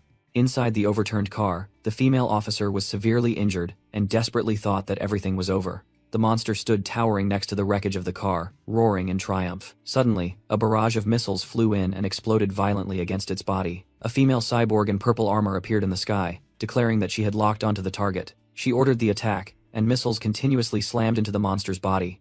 After the battle, the female cyborg landed and realized the monster had dug a hole to escape despite being severely wounded. She believed it could still be tracked. The scene shifted to the city at 3 in the morning. Lin Zichen was in his room, contemplating the success of his web novel and his anticipated upcoming income. Too excited to sleep, he decided to go to a deserted alley to test the results of his training. He rechecked his new stats, noting his ability to run 100 meters in 3.42 seconds and jump 7.22 meters high. Lin Zichen felt that if he continued at this pace, he could reach an extraordinary realm purely through physical strength. Suddenly, he froze when he heard a gruesome chewing sound coming from ahead. He peered into the darkness and saw a figure hunched over on the ground. It was a hideous rat-human hybrid creature eating someone, constantly muttering apologies to the victim for being too hungry. Lin Zichen was astonished to realize that the creature before him was the Rat Man, likely the escaped mutant rat mentioned in the news. Just as he was about to run and call the police, the Rat Man spotted him and offered to go find someone else to eat instead. But hunger quickly overwhelmed it. It roared, demanding human flesh, and lunged toward Lin Zichen at a terrifying speed that made evasion impossible. Having no other choice, Lin Zichen decided to confront it directly and threw a punch straight at the enemy. The punch was so powerful it sent the rat creature flying backward. The creature was stunned, unable to believe that a seemingly weak student could possess such terrifying strength. After landing, the rat creature roared and grabbed a large slab of concrete. It hurled the slab toward Lin Zichen with all its might. Determined to end the fight, Lin Zichen charged forward and shattered the rock into countless fragments with his fist. The fragments flew back, embedding themselves in the rat creature and causing it to collapse. Standing breathless next to the monster's pile of shredded flesh, Lin Zichen wondered if it was truly dead. He cautiously placed his hand on the corpse to check. The system announced that he had absorbed a small amount of life essence, with the giant mutant rat bestiary reaching 7%, but he found the amount too small compared to the previous time. Realizing dawn was approaching and it wasn't safe to stay, Lin Zichen decided to head back first. Immediately after he left, an armored figure landed in the alley. The purple-haired female cyborg stood on the rat creature's corpse, wondering who had killed it. Meanwhile, at another dark location, a ruined building appeared. Inside, a hooded man carried an unconscious blonde woman into a ritual circle. He placed the woman down as a sacrifice and knelt, offering her up to the rat god. In the darkness, an entity with glowing red eyes questioned the meager offering, threatening to let its followers starve. The entity, the rat god, mocked that one woman wasn't enough to fill a tooth gap and threatened to turn the follower himself into a sacrifice, forcing him to quickly explain. The follower tremblingly explained that kidnapping young women was becoming increasingly difficult because they had grown more vigilant. Hearing this, the rat god ordered him to kidnap young men next time. The follower immediately obeyed, bowing his head to comply with the rat god's command. A piece of raw meat was suddenly thrown down in front of the follower. He thanked the rat god for the gift, and began ravenously eating the raw meat. Meanwhile, a gigantic fleshy tongue reached out, wrapping around the unconscious woman in the ritual circle. The rat god's sharp teeth opened, preparing to devour the sacrifice. From outside, gruesome chewing and swallowing sounds echoed from within the abandoned building. After the meal, the rat god complained that the flesh of ordinary people tasted terrible and ordered that next time, noble aristocrats must be captured for a more palatable meal. Changing the scene, Lin Zichen was diligently teaching martial arts to Shen Qinghan at her house, correcting her punching angle to increase power. He continued to adjust her stance, asking her to widen her legs for better stability. Lin Zichen moved behind Shen Qinghan, adjusting her posture so she wouldn't face the opponent directly. After finishing the instruction, he asked her to practice by attacking him with all her strength. Shen Qinghan didn't hesitate and immediately rushed forward to attack. Her punch landed on Lin Zichen's chest. He praised her angle, and noted that her strength had improved. She threw a kick, but Lin Zichen easily blocked it with one hand. He pointed out the flaw in her kicking stance, and directly corrected her posture, asking her to repeat the movement. After the training session, Shen Qinghan gasped, exhausted, but still felt her martial arts strength increasing. She suggested that Lin Zichen train her daily instead of 3 sessions a week, arguing that it wasn't enough. Lin Zichen refused, explaining that her body wouldn't be able to handle it, and she reluctantly accepted the old training schedule. Suddenly, a notification sounded from Lin Zichen's phone. He showed Shen Qinghan a special news report that had just appeared on his phone. The report discussed a corporation sponsoring treatment for a former cyborg prodigy who was disabled due to premature mechanical modification. Lin Zichen read another piece of news about a Kyoto University genius who had just undergone a second gene fusion, and he wondered if it was the same prodigy from years ago. The article emphasized the terrifying talent of the Kyoto prodigy, making Lin Zichen ponder whether gene fusion was truly the ultimate path. That night, at his home, another aspect of Lin Zichen was revealed. He was focused on typing in front of his computer screen, surrounded by readers praising comments about a monster author. He mused about his ability to write 10,000 words per hour, a skill that didn't affect his training time at all. His father, Lin Yansheng, walked in and praised his son's novel, predicting he could earn 50,000 to 100,000 yuan per month. Lin Zichen realized this money would help him cover the costs of unlocking the savage giant eagle bestiary. In the martial arts class, teacher Han Yuanfeng announced a sparring session to check the class's progress. Lin Zichen easily slammed a classmate onto the mat. He continued to dominate the ring, completely overwhelming his opponents. He dodged and counterattacked in a flash, leaving no one able to resist. After achieving absolute victory, Lin Zichen received a reward of 888 yuan from teacher Han Yuanfeng and system experience points. In stark contrast, Shen Qinghan lost all her matches, standing dejectedly at the back of the class, while another female student patted her shoulder with a smug smile. Unlike the previous time when she was defeated by Wen Yuntong in 3 seconds, this time Shen Qinghan was able to fight back. She managed to hold out for nearly 3 minutes, throwing multiple punches and kicks during the sparring match. Shen Qinghan's progress was acknowledged and praised by teacher Han Yuanfeng. Afterward, teacher Han Yuanfeng announced to the class that in 1 month, they would challenge the strongest elite class of the second year. The entire class unanimously supported the goal of defeating all second-year students except for the top 3. More than a month passed, and Lin Zichen's novel had earned him 89,000 yuan.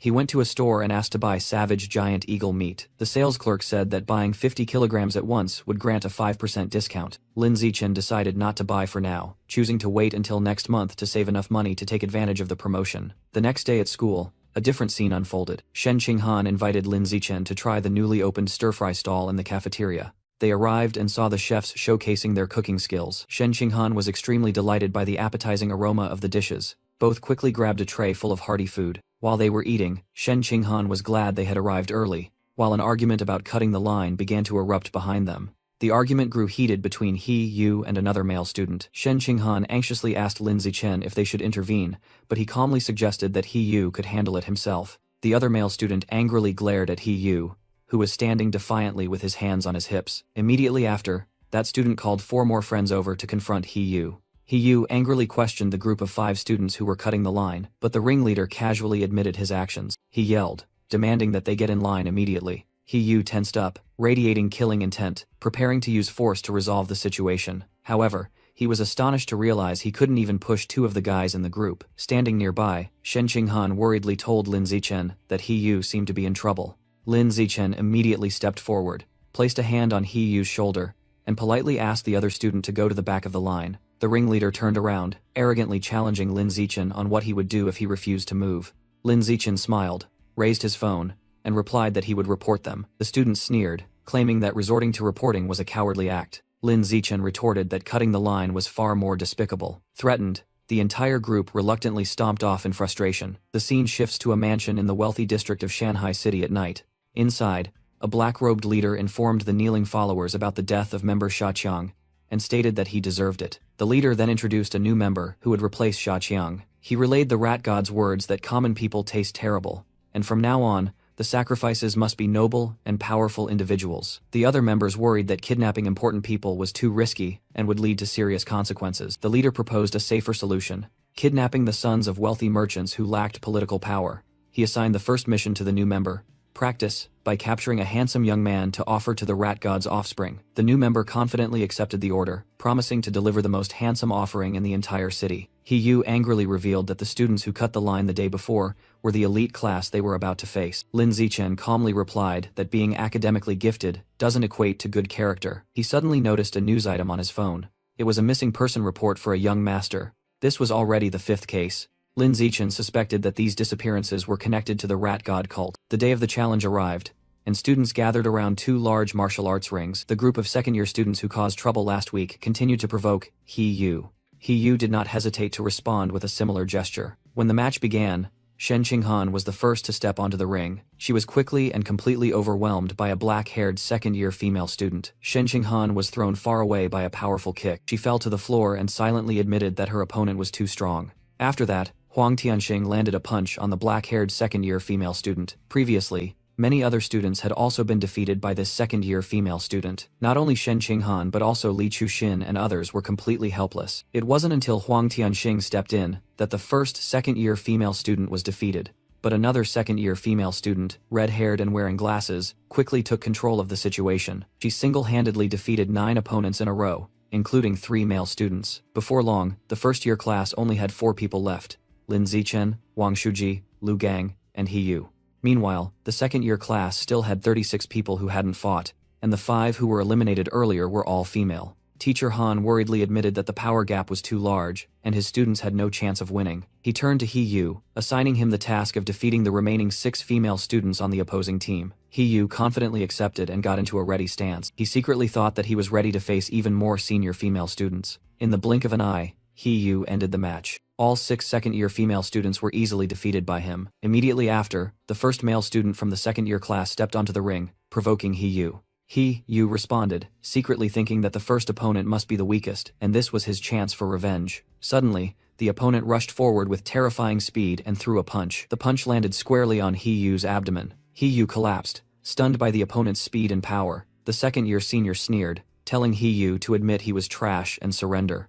Enraged, He Yu roared and launched a retaliatory kick. The kick hit its mark, sending the opponent flying. The senior was kicked backward. However, He Yu was also exhausted, and collapsed onto the ring floor. The senior stood up, turned toward the stands, and provoked Lin Zichen. Without a word, Lin Zichen immediately leaped over the barrier and charged straight onto the stage. Lin Zichen landed in the ring, thinking to himself that it was finally his turn to show off. His classmates, including He Yu, shouted encouragement, demanding that he humiliate the opponent to avenge them. Qi Yue wasted no time, charging straight toward Lin Zichen to attack. Lin Zichen easily leaned back, dodging the opponent's punch. He used his leg to block the attack and firmly grabbed Qi Yue's arm. With a decisive move, Lin Zichen slammed the opponent down, violently throwing him onto the ring floor. Qi Yue lay unconscious on the floor, eyes rolled back. Lin Zichen stood coldly, looking down at the defeated opponent at his feet. He then kicked the unconscious Qi Yue off the stage. The other second-year students were stunned, unable to believe that Qi Yue, one of the top 5 strongest in their class, had been defeated so quickly. From the stands below, Lu Gang mused, speculating that Lin Zichen must have been hiding a significant amount of power.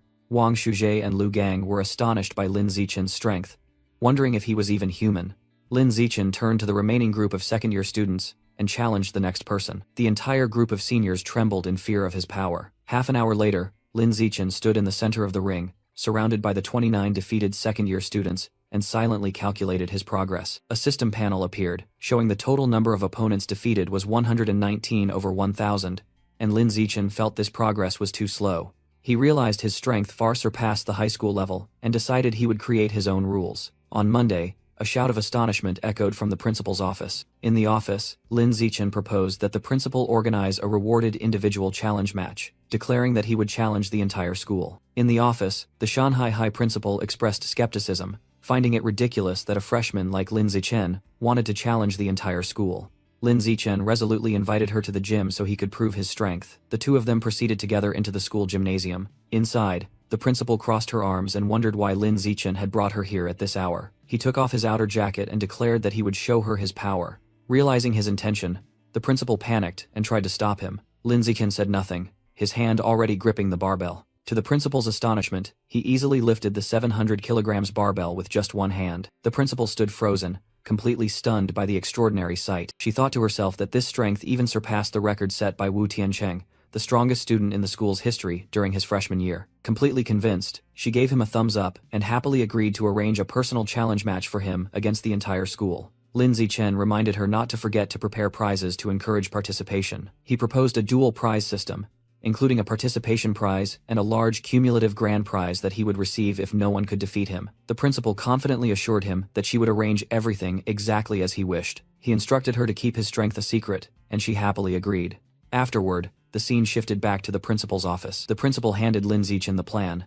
He looked it over and thanked her for her hard work. She smiled and replied that it was no big deal. Outside, 2 teachers, Han Yuanfeng and the mechanical modification teacher, rubbed their eyes, unable to believe what they were seeing. Han Yuanfeng was stunned, wondering why the principal, who always maintained a cold expression, was smiling and flattering Lin Zichen. At 2 p.m., the school arena was packed with students surrounding the 2 fighting rings. On the stage, the principal introduced Lin Zichen and explained the challenge rules in detail. The crowd of students reacted fiercely, believing Lin Zichen was just an arrogant freshman who didn't know his own limits. Lin Zichen calmly announced that he would be present at the gym every lunch break for matches, thinking to himself that this was a good opportunity to complete his quest. That night, another scene was unfolding on a city street. A blonde young man was strolling, drinking water as he walked. 2 seductive women approached him and invited him out for a drink. He coldly refused, telling them to scram. As the 2 women walked away and mocked him, he thought to himself that this city was pathetic. He lamented that he had been searching for days and still hadn't found a man handsome enough for his mission. He worried about failing to complete the sacrificial mission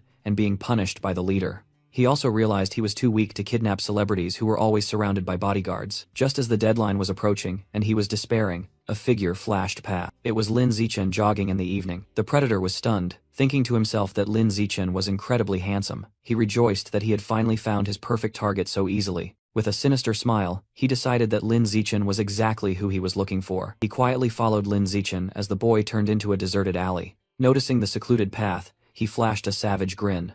Believing the time was right, he transformed into a hideous monster, ready to attack. The monster's attack was halted by a brick, smashing directly into its head. In a dark cavern, a giant green monster held a smaller gray creature tightly, remarking that the eyes of sewer rats smelled foul. With a wicked smile, the green monster added that despite the stench, they tasted delicious. It accused the gray creature of being a coward, letting its brother impersonate the Rat King while it hid in the shadows enjoying itself. The green monster then issued an ultimatum, demanding that the creature start digging tunnels for it immediately. As blood splattered, the green monster declared that disobedience would still result in death. The next day at school, students gossiped as Lin Zichen walked by, wondering if he would really go to the arena to start the all-school challenge. Lin Zichen calmly checked his phone, ignoring the surrounding whispers. On the screen was a wanted notice for the 9 remaining members of the Rat God cult, with a reward of up to 500,000 yuan. He thought to himself that this was essentially a mobile 500,000 yuan prize. However, he decided it was better to focus on increasing his strength first,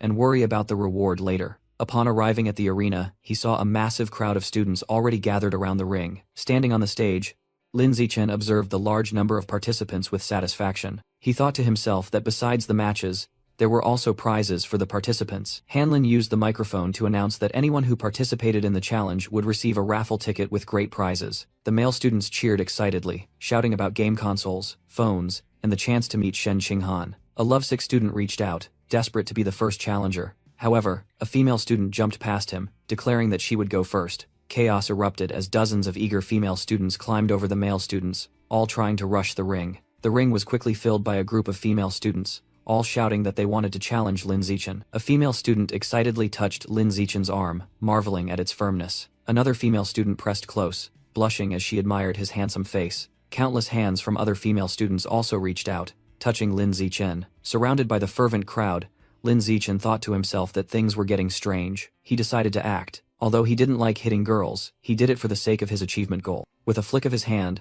Lin Zichen created a strong gust of wind that sent one female student flying. Another female student was also blown away by his attack. A small whirlwind erupted, blowing all the female students far away while they screamed. A system notification appeared, showing his progress for the survival of the fittest achievement had increased to 309 over 1,000. Despite being defeated, one female student still raised her hand and shouted that she wanted to challenge him again.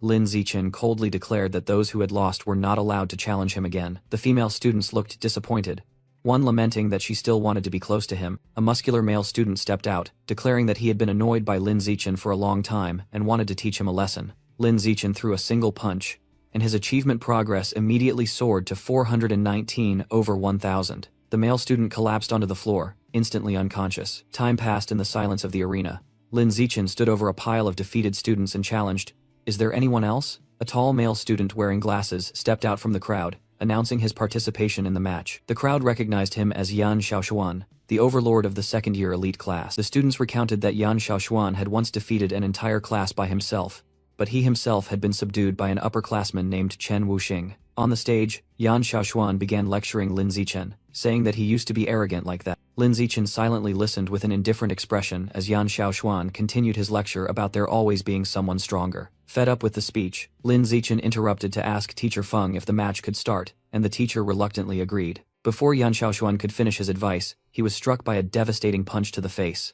His entire body was sent flying across the stage, stunning the audience. Lin Zichen casually picked his ear, thinking to himself that he finally had peace, while Yan Xiaoshuan lay unconscious far away. The crowd of students gasped in astonishment, unable to believe that Yan Xiaoshuan was defeated by a single blow. Amidst the stunning silence, a round of applause rang out. A muscular young man with fiery red hair, recognized by the crowd as the top student Chen Wuxing, was approaching. Lin Zichen looked at his new opponent, thinking to himself that the big brother had arrived to avenge the little brother. Chen Wuxing stood on the stage, cracking his knuckles while saying he hadn't expected Xiaoshuan to lose. Once again, Lin Zichen urged Teacher Feng to start the match, annoying Chen Wuxing for being interrupted. Chen Wuxing lunged forward with a powerful punch, declaring he would teach Lin Zichen a lesson. The fists of both collided, creating a fierce energy shockwave. Lin Zichen apologized, saying he was in a hurry, then launched a punch that completely overwhelmed his opponent. Chen Wuxing was sent flying into the air, his face showing extreme disbelief. All the students in the arena were once again stunned into silence, unable to utter a word. Lin Zichen looked down at the astonished crowd and called someone onto the stage. Teacher Feng pointed at himself in confusion, and Lin Zichen confirmed that he wanted to fight him. Terrified, Teacher Feng ran onto the stage and begged for mercy, while Lin Zichen thought about getting a lottery ticket for having another participant. Lin Zichen easily defeated Teacher Feng, gaining another progress point for the mission. The crowd of students cheered wildly, believing that losing to Lin Zichen was nothing to be ashamed of, and eagerly vying for the prize. Another orange-haired male student rushed up to attack, but was quickly subdued by Lin Zichen. Immediately after, a red brown-haired opponent shared the same fate, being swiftly defeated. Lin Zichen raised his fist to the sky as his opponent was knocked away, accumulating yet another victory. Finally, the system announced that he had completed the goal of defeating 1,000 opponents and received the biological trait, Survival of the Fittest. A new attribute named Primal Dominance appeared, which increases the damage dealt to other living organisms. Lin Zichen declared the challenge event over, causing the eager students to express regret. Hanlin happily linked arms with Lin Zichen as they both left the arena amidst the crowd's admiration. The students began to disperse from the arena area after the unexpected challenge session ended. Meanwhile, loud laughter echoed from the principal's office. Principal Bai smiled radiantly, congratulating Lin Zichen on winning the title of first place in the entire school. She commented that his instant defeat of Chen Wuxing proved he was still hiding his true strength. Sitting opposite her, Lin Zichen modestly admitted to hiding just a little, but Hanlin, sitting next to him, didn't believe it. The principal recalled Chen Wuxing's impressive feat of lifting 690 kilograms with one hand during the Kyoto University entrance exam. She guessed Lin Zichen could lift at least 800 kilograms, and he confirmed the measured number was 795 kilograms, thinking to himself that he couldn't let her know his real strength. The principal smiled smugly, proud that she had guessed the strength of her special student almost correctly. Lin Zichen cut her off, raised his hand, and bluntly asked when he would receive the 8,810 yuan prize money. She smiled, called him a money grubber, and quickly used her phone to transfer the money to him immediately. After the transaction was complete, the principal became serious and announced that from now on, Lin Zichen would represent the school. Lin Zichen suggested to the principal that he and Shen Qinghan wanted to use the swimming pool in the gymnasium. He added that they wanted to use the pool privately and would close it off to others. The female principal smiled and immediately agreed. Lin Zichen explained that since he didn't like being seen by others while wearing swimwear, he would cover all the cameras in the area. The female principal thought to herself, assuming Lin Zichen had impure intentions. She imagined herself and Lin Zichen being intimate in the pool. Deciding to indulge him, she said she would meet all his requests. The female principal handed Lin Zichen a key and declared that from now on, it would be his private pool. She whispered into his ear, instructing him to be careful and not cause any accidents. Lin Zichen was confused, not understanding the meaning of the word accident. Afterward, he and Hanlin walked together down the school corridor. Looking at the key, Lin Zichen thought to himself that he could finally figure out Shen Qinghan's true superpower. Hanlin suddenly called him back and asked if he could help her with something. She explained that she had signed up for a singing competition and needed someone to practice the chorus with. Hanlin invited Lin Zichen to practice singing with her tonight, and he agreed. She cheered happily and ran off, making Lin Zichen think she took the competition very seriously. He smiled, hoping the competition would help her find confidence. That night, in a building, the lights were still on in many rooms. In Hanlin's room,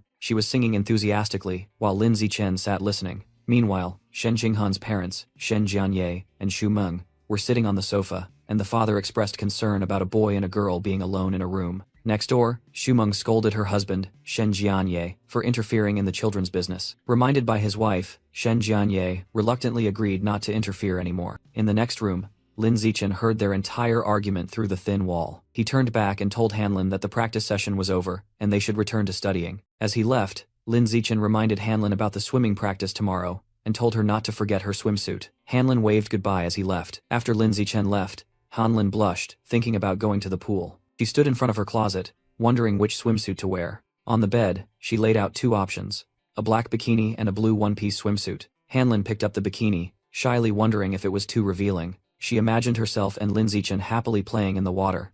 Reassuring herself that only Lin Zichen would be there anyway, she decided to choose the bikini and put it in her bag. The next day, at school, Lin Zichen stood alone beside the large swimming pool. He had changed into his swimsuit and was ready for the practice session. He recalled the female principal's words that she had arranged everything smoothly. Suddenly, he heard Hanlin call his name from behind. Lin Zichen turned around and saw that Hanlin had arrived, wearing the black bikini. She happily ran toward him and apologized for making him wait. Lin Zichen reminded her to slow down and be careful not to slip, while internally, he was screaming because she was too cute. Lin Zichen, blushing, told Hanlin that they should get into the pool and start practicing. They both dove together into the clear blue water. Underwater, Lin Zichen held Hanlin's hand as they swam together. Suddenly, Hanlin widened her eyes in surprise at a strange sensation. Startled, she clung to Lin Zichen to signal that something was wrong. He immediately signaled for them both to surface. As they surfaced, he helped Hanlin and pushed her up. When they emerged, he anxiously asked Hanlin what was wrong. Hanlin frantically said that the water was passing right through her body. She raised her hand and told Lin Zichen to look. Water flowed through her palm as if it didn't exist. Lin Zichen repeated her words in disbelief, wondering why water could pass through her body. A thought suddenly struck him. Could this be the awakening of a superpower? With a serious expression, Lin Zichen asked to see her hand. He mused that, aside from the water passing through, her hand looked completely normal. He suggested they get out of the pool so he could check if other parts of her body were the same. Hanlin blushed in confusion but hesitantly agreed anyway. She lay on a lounge chair beside the pool, calling Lin Zichen's name as he began his examination. While Lin Zichen poured water from a bucket onto her, Hanlin shyly asked how much longer it would take. After 3 attempts, he concluded that there was absolutely nothing unusual about her body. Lin Zichen explained to Hanlin that it seemed only her hands currently possessed this ability. While underwater in the pool, Hanlin suddenly asked if the reason she couldn't hold her bladder when she was little was because some part of her body also allowed water to pass through. Lin Zichen instructed her that next time she felt like she couldn't hold it, she must tell him immediately. He continued, telling her to try and sense if any part of her body felt the same as her palms. Realizing his words could be misunderstood, Lin Zichen secretly thought he had almost said too much and sounded like a pervert. Hanlin joyfully realized that she wasn't a useless girl, but was actually someone with water-based superpowers. She told herself that perhaps one day, when she fully unlocked her power, she could stand side by side with Lin Zichen as the most perfect partner. In a bustling neighborhood at night, a giant advertising screen displayed the image of a cyborg.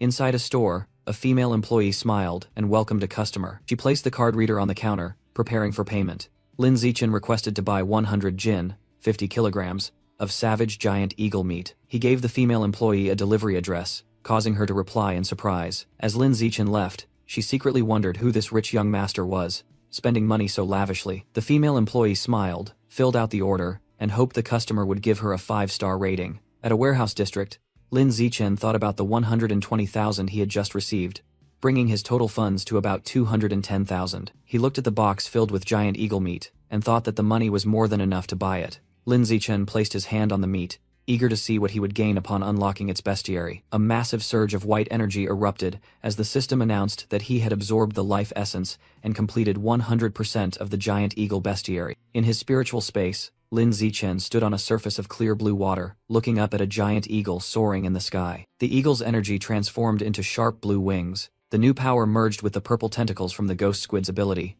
Lin Zichen received a notification that he had successfully unlocked the eagle bestiary and gained the biological attribute Sky Eye. The system explained that Sky Eye significantly improved his vision and ability to track movement. Lin Zichen's eyes now emitted a brilliant golden light with complex pupils. Using the new ability, his vision encompassed an entire large neighborhood from above. He could easily project his gaze, focusing on a group of people crossing the street. He could even read the text message on a man's phone in the crowd and was secretly astonished by the eagle's eyesight. After testing his new ability, Lin Zichen returned home and opened the door. He saw his parents, Lin Yansheng and Zhang Wanxin, sitting on the sofa watching TV. On the screen was a news report about a level 3 gene fusion user who had mutated, causing hundreds of casualties. A scholar was speaking, vehemently arguing that gene fusion was the wrong path and turned humans into monsters. Another person countered, arguing that without gene fusion users, they couldn't fight against mutated beasts. Lin Yansheng commented to his wife that gene fusion users were like ticking time bombs, a disaster if they mutated. Zhang Wanxin reassured her husband that the state controlled it very strictly, and the probability of that was extremely low. She suggested that the more worrying issue was their loss of fertility, and Lin Yansheng agreed that one should have children before fusing. Suddenly, Zhang Wanxin was startled when she noticed someone's presence. She blushed when she saw Lin Zichen had returned, quickly welcomed him, and worried if he had heard their conversation. Zhang Wanxin awkwardly changed the subject, saying that since their son was home, they should eat dinner first. During the meal, Lin Zichen announced that the school would hold a singing competition tomorrow, and Shen Qinghan had also registered to participate. Hearing the news, Zhang Wanxin excitedly declared that the whole family must go cheer for Shen Qinghan, whom she regarded as her own daughter. Lin Zichen silently nodded in agreement while continuing his meal. At the venue, an enthusiastic crowd was gathered in front of the magnificent stage. Among the audience, Lin Zichen's parents held up glowing cheer signs for Shen Qinghan. In an empty classroom, Lin Zichen was preparing to help Shen Qinghan with her makeup. He carefully used a brush to apply powder to her cheeks. Shen Qinghan shyly asked why Lin Zichen kept staring at her. He smiled and replied that it was because she was very beautiful. Overwhelmed by the compliment, Shen Qinghan blushed deeply and was awkwardly speechless. A friend suddenly appeared at the door, teasing that the two of them were showing affection. Shen Qinghan hurriedly explained that she only asked for help because she wasn't good at makeup, but the friend continued to tease her. An illustration showed that Lin Zichen was a true makeup expert, as having extra skills was never a bad thing. The friend announced that there were only 2 acts left until their turn and quickly left. The classroom door closed, leaving the two of them in private. Lin Zichen suggested taking Shen Qinghan outside to prepare. She stood up, her whole body tense and anxious in the evening gown. Shen Qinghan timidly tugged at Lin Zichen's sleeve, seemingly wanting to say something. Suddenly, she realized in horror that she couldn't hold it anymore, and had wet the floor. With tears welling up, she frantically asked what to do because it was almost her and Chushin's turn to go on stage. She sobbed desperately, afraid that she had ruined the performance and would be hated by her co-performer. Lin Zichen comforted Shen Qinghan, advising her to stop crying, or her makeup would be ruined, but she was still extremely flustered. The two stood in an empty classroom. The situation seemed hopeless. Suddenly, Lin Zichen had an idea. He decided to use the white window curtain. He quickly found a pair of scissors on the teacher's desk. Without hesitation, Lin Zichen yanked the curtain down. He spread the fabric on the desk and began cutting skillfully. Shen Qinghan watched, stunned, tears still clinging to her lashes. She called his name while Lin Zichen was urgently shaping the new dress. He finished the dress and handed it to her, urging her to quickly go to the restroom to change. However, Shen Qinghan blushed and suggested changing right there, telling Lin Zichen to turn away. Lin Zichen immediately flushed crimson at the bold suggestion. He agreed and turned his back while Shen Qinghan began taking off her dress. She quickly removed the ruined black evening gown. Lin Zichen stood still, trying not to notice the rustling sounds behind him. He felt extremely awkward as Shen Qinghan was changing right behind his back. Shen Qinghan put on the new white dress made from the curtain and adjusted her outfit. Once finished, she called Lin Zichen to turn back around. She thanked him and confessed that after a good cry, she felt less anxious. Lin Zichen gently placed his hand on her head, wishing her a successful performance. On the brightly lit stage, the host announced the winner of the school singing competition. It was Li Chuxin and Shen Qinghan, who hugged each other amidst the resounding cheers of the audience. In the audience seats, Lin Zichen and his father, Lin Yansheng, smiled proudly and applauded. Meanwhile, back at school, a chubby male student was horrified to discover that the classroom curtains had been shredded. It turned out Lin Zichen had stood in the empty classroom, treating it as compensation for ruining the curtains. He secretly thought about compensating for the sacrificed curtains. Suddenly, a system notification appeared, stating that he had reached the milestone of completing 1,000 cooperative missions and received the biological attribute, social animal. Lin Zichen smirked, considering this an unexpected reward. After the competition, Shen Qinghan became famous, admired by female classmates who invited her out. She happily agreed. The competition had helped her regain her lost confidence. Thanks to her renewed confidence, her martial arts training gradually stabilized. As for Lin Zichen, he also achieved success by winning the championship cup for Shanghai High School after 5 years of waiting. Amidst the cheers of his family and friends, he had won countless martial arts championships like this, filling an entire display shelf. Afterward, he signed a sponsorship contract and became an ambassador for He Yu's family martial arts gym. With the advance payment from the sponsor and income from writing novels, he had accumulated 900,000, enough to unlock the next bestiary. He met the butcher again, and she happily handed him a box of goods she had specially selected. Inside was the meat of the stealth lizard, a species famous for its ability to hide. Lin Zichen immediately absorbed the life essence from the meat, completing 100% of the stealth lizard bestiary. The system announced that he had successfully unlocked it and received the new biological attribute, natural camouflage. This ability allowed him to lower his life force to reduce his presence and conceal his biological level. Lin Zichen secretly thought about the new natural camouflage ability. It could both help him hide and conceal his biological level for surprise attacks. Afterward, he decided to go buy the cake his mother had requested, and then head home. While walking down the street, a voice suddenly demanded he stop. Lin Zichen turned around and saw a red-haired woman being escorted by 2 cyborg soldiers. One of the soldiers, the one with mechanical legs, called his name in surprise. He recognized him as his former senior, Zhang Kai. Lin Zichen curiously looked down at Zhang Kai's claw-like mechanical legs. Zhang Kai explained that because he couldn't get into high school, he rebelled by street racing, got into an accident, and had to have his legs amputated. Fortunately, he joined the Mecha God Group's enhancement program and became a cyborg. When Lin Zichen asked about the female prisoner, another soldier stated that she was a remnant of the Rat God cult. A teammate urged Zhang Kai to stop talking so they could continue their journey. Zhang Kai quickly said goodbye to Lin Zichen and ran off. Lin Zichen watched them go, thinking about how the Mecha God Group had easily captured someone the Security Bureau had been hunting for so long. He concluded that this Mecha God Group should not be underestimated. Just then, Lin Zichen's phone rang. His mother called to ask about the cake, and he replied that he was on his way to buy it. The call brought back memories of his and Shen Qinghan's joint birthday party, hosted by both families. At the 18th birthday party, they blew out the candles on the large cake together. Afterward, Lin Zichen and Shen Qinghan exchanged birthday gifts. The memory was interrupted by a loud noise, as if something had been slammed hard onto a table. An unexpected earthquake interrupted the birthday party in the memory. In the present, Lin Zichen felt that something was wrong with this tremor. Meanwhile, deep underground, countless creatures with glowing red eyes were stirring.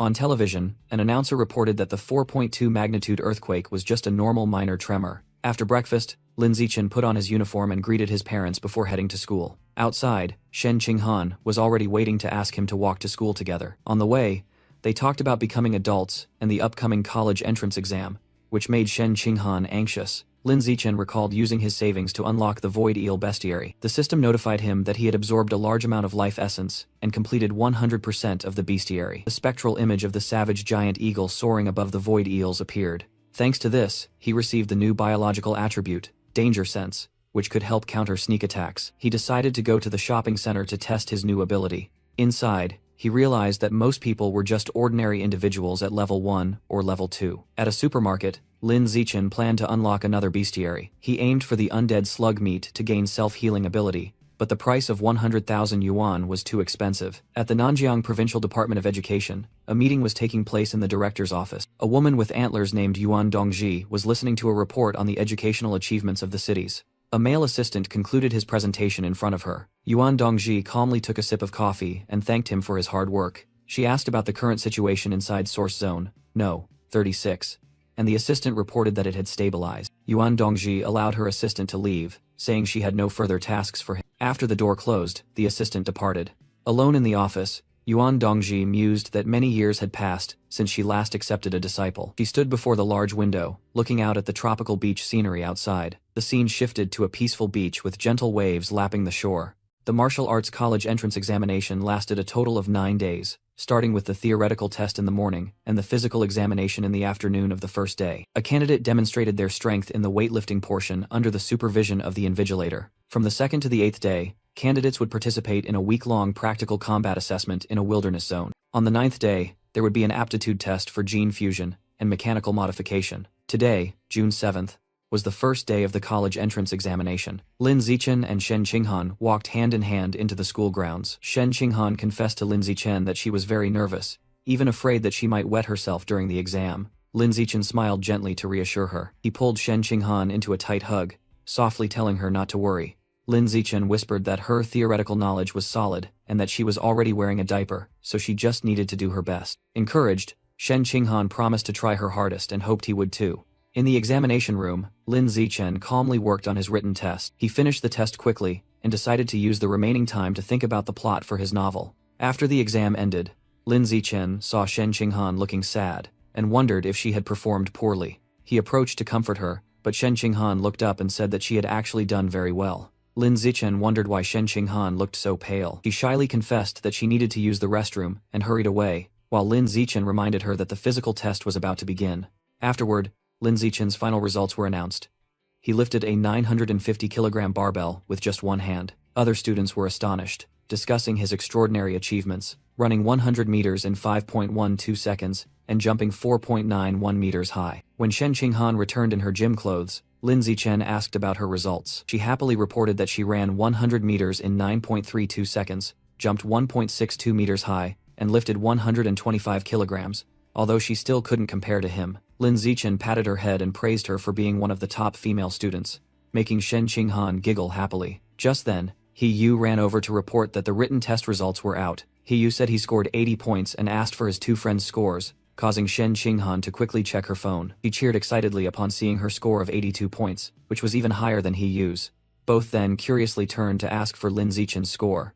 Lin Zichen calmly showed his phone, revealing that he had achieved a perfect score of 100, forcing his friends to admit he truly was a monster. On the way home, Shen Qinghan pondered the week-long practical combat assessment in the wilderness that would begin tomorrow. Lin Zichen held her hand and promised to stay by her side to protect her, and she agreed to stick close to him. In a dark room, a man reported that the practical combat assessment would begin tomorrow. A man wearing a plague doctor mask handed him a box and instructed him to use his identity as a safety officer to control 10 geniuses. The masked man revealed that inside the box were 10 demon seeds. He explained that they could assist with the mission. The masked man promised to nominate him to become a full member, but the officer replied that what he wanted was an evolutionary fruit. The masked man criticized his narrow vision, explaining that joining the organization would provide the opportunity to evolve into a higher life form. After being persuaded, the safety officer decided to prioritize becoming an official member of the organization. He admitted that it was a more worthwhile choice. Meanwhile, a convoy of buses carrying the candidates was heading into the dense forest,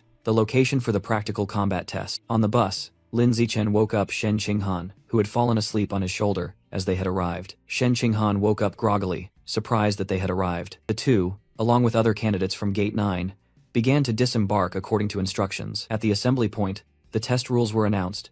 Candidates must find scorecards hidden in the forest, even on wild beasts, and calling for rescue would result in immediate disqualification. More dangerous mutant beasts would yield more points, and the final result would also depend on recorded performance scores, with the total points only equaling half the number of candidates. The test encouraged both cooperation and competition, allowing for the sharing or snatching of scorecards, and would begin in 1 hour. Immediately, a chubby male student boasted about his family background, and another muscular male student claiming to be a top student began openly recruiting teammates. A strict blonde female proctor appeared, warning that such public team formation was forbidden, causing the male students to quickly apologize. Meanwhile, a group of female students surrounded Lin Zichen, asking for his protection, but were flatly refused. Another young man approached, using hunger as an excuse to ask to buy food from Lin Zichen. Lin Zichen immediately tossed him some food and told him not to worry about paying. The young man, named Hong Junping, an excellent student, offered to join Lin Zichen's team to repay the favor. However, Lin Zichen refused the offer once again. Hong Junping cheerfully accepted, thanked him for the food, and left. Shen Qinghan commented that Hong Junping's actions were strange, since there were many stalls around. Lin Zichen explained that his real goal wasn't the food, but to approach her. Shen Qinghan blushed upon realizing she had just been flirted with, and Lin Zichen took her hand, saying it was time for them to set off. Lin Zichen decided not to venture deep into the forest immediately so that Shen Qinghan could get used to the environment. Instead, the two began searching for scorecards in the forest's periphery. To search effectively, Lin Zichen activated his Sky Eye ability. His vision was amplified, allowing him to scan a large area for targets. He quickly spotted a scorecard on a treetop and directed Shen Qinghan to retrieve it. Shen Qinghan happily held up her first scorecard and reported her success to Lin Zichen. With Sky Eye, Lin Zichen continuously pointed out the locations of many other scorecards. Before long, they had collected a considerable stack of scorecards. Shen Qinghan joyfully hugged Lin Zichen, amazed by his abilities. Suddenly, a familiar voice rang out, commenting on the coincidence of the encounter. Hong Junping appeared before the two again and greeted them. He boasted that he had collected 25 points and claimed to be someone who knew how to repay favors, but in reality, he just wanted to approach Shen Qinghan. Hong Junping suggested teaming up and splitting the cards evenly, but Shen Qinghan merely gave him a cold look.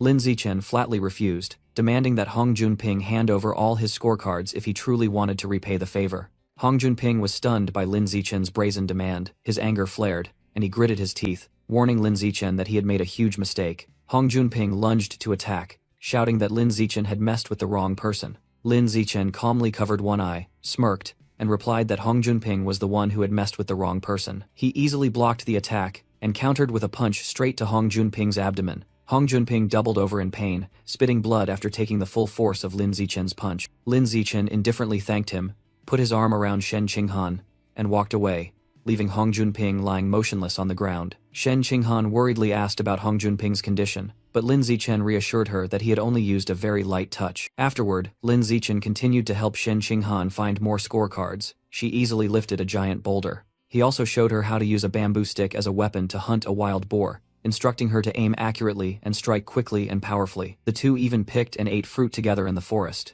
When ambushed by another group of candidates, they fought together to teach those people a lesson. Lin Zichen and Shen Qinghan walked away hand in hand, leaving the ambushing group scattered across the ground. When it rained and both were tired, they found shelter and rested, with Shen Qinghan falling asleep on Lin Zichen's shoulder. They had reached the central area of the forest, which was warned to be the territory of mutant beasts. However, upon arrival, they only saw splatters of blood, signs of a battle that had just ended, and no beasts remained. Shen Qinghan expressed regret, thinking that if they had arrived earlier, Lin Zichen could have claimed the title of genius. Lin Zichen patted her head to comfort her, saying that the title wasn't important, which made her blush. He decided that it was time for them to return. Lin Zichen secretly thought that not killing the beast was also good, as there were cameras everywhere, and he wouldn't have been able to absorb its life essence. Immediately after the practical assessment concluded, the gene fusion compatibility test began on an island. The buses transported the students to the Gene Research Institute on the island. The students were asked to get off the buses and line up to enter the testing area. Inside the laboratory, students had their blood drawn one by one, while a proctor called the next person. While waiting, Shen Qinghan curiously asked Lin Zichen about the nearby test tubes. He explained that those were the gene reagents of the flow cloud jellyfish, a type of mutant beast whose genes have high compatibility with the human body. A female medical staff member explained that the testing method involves taking fresh blood samples directly on the spot. The blood is then injected into a reagent made from flow cloud jellyfish to trigger a chemical reaction. Based on the intensity of the reaction, it will be determined whether the candidate is suitable for gene fusion. He looked worried, saying he really hoped to pass because he didn't want to take the mechanical modification test. A blonde female student agreed, saying she heard that the test to become a cyborg was more painful than childbirth. Other students were also anxious, and He clasped his hands, praying he would pass the test. When it was Shen Qinghan's turn, a medical staff member took her blood sample for testing. After completion, the entire class was informed that the results would be available in about an hour. While waiting, He was delighted to see his result was 8%, while Huang Tianxing was disappointed to only get 4%. Li Shutong also cheered happily upon seeing his result of 6%, just enough to pass. Lin Zichen calculated silently, comparing it to the 16% score of the Kyoto prodigy, and confidently estimated he could achieve around 20%. Shen Qinghan couldn't bear the stress. She turned to Lin Zichen and said she was too nervous. Lin Zichen reassured her, but inwardly worried that if her score was too low, they wouldn't be able to stay together. In another corner, a purple-haired female student happily shouted that she achieved 10%, qualifying her for both top universities. Meanwhile, the blonde female student was also surprised to get 10%, while another male student was disappointed to only score 11%. Seeing that others had their results, Lin Zichen urged Shen Qinghan to check hers immediately. Shen Qinghan was too scared.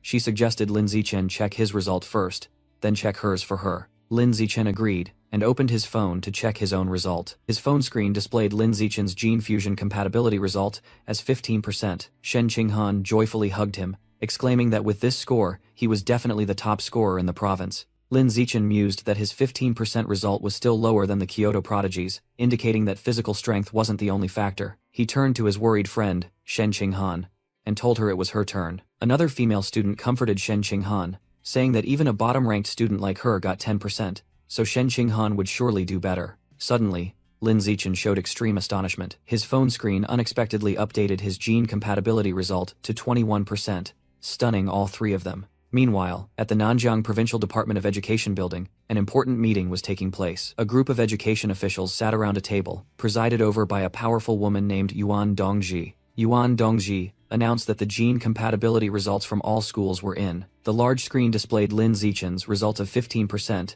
and a council member was surprised that this year's top scorer came from Shanghai High School. The other officials immediately congratulated Principal Bai of Shanghai High School, who was secretly proud of her student. Just as everyone thought Lin Zichen was the top scorer, Shen Qinghan's result caused a sensation. The screen updated Shen Qinghan's name with a 21% compatibility rate, shocking the entire council, who wondered if that number was even humanly possible. Principal Bai was stunned, as in her memory, Shen Qinghan had always been a very ordinary student. Yuan Dongji immediately turned to ask about the background of this female student. Principal Bai nervously reported that Shen Qinghan's performance was always average and suspected there might have been an error in the results. Yuan Dongji closed her eyes in thought, realizing there was no other option. She stood up abruptly, deciding she would personally go to the location to verify the matter. Back in the examination room, the other students were also buzzing about the 21% figure and suspected a mistake. Shen Qinghan herself couldn't believe it. She turned to Lin Zichen and asked if there must have been an error. Lin Zichen calmly took her hand and affirmed that he believed the result was accurate, surprising Shen Qinghan even more. Lin Zichen explained that her body naturally had a high affinity for water, and the monster used in the test was also water-based. Shen Qinghan happily realized she was a genius with high compatibility for water-type monster genes. She happily thought that she could finally be worthy of Xiao Chen, and he smiled and congratulated her. Suddenly, a scream rang out, causing both of them to jump and turn toward the commotion. A giant wave suddenly surged up, and a woman stood commandingly atop it. The astonished students called the person a dragon maiden, a horned woman standing on the crest of the wave. The crowd panicked, wondering if she was a heretic, and intended to flood the place. The woman gently stepped down from the wave onto the ground with steady footing. A group of medical staff bowed and addressed her as Vice Principal Yuan Dongji of Shanghai University, a member of the 1,000-year-old Yuan clan. They whispered that the Yuan clan once slayed dragons and fused their genes, explaining her ability to control the ocean waves. Yuan Dongji approached and directly asked someone if they were Shen Qinghan. Shen Qinghan timidly confirmed her identity. Yuan Dongzi immediately ordered a staff member to take Shen Qinghan's blood sample 3 times for retesting. After having her blood drawn, Shen Qinghan sat complaining to her friends that her arm felt numb. A medical staff member came and asked Shen Qinghan to accompany him for a moment. Shen Qinghan timidly walked into a large office where Yuan Dongji was waiting.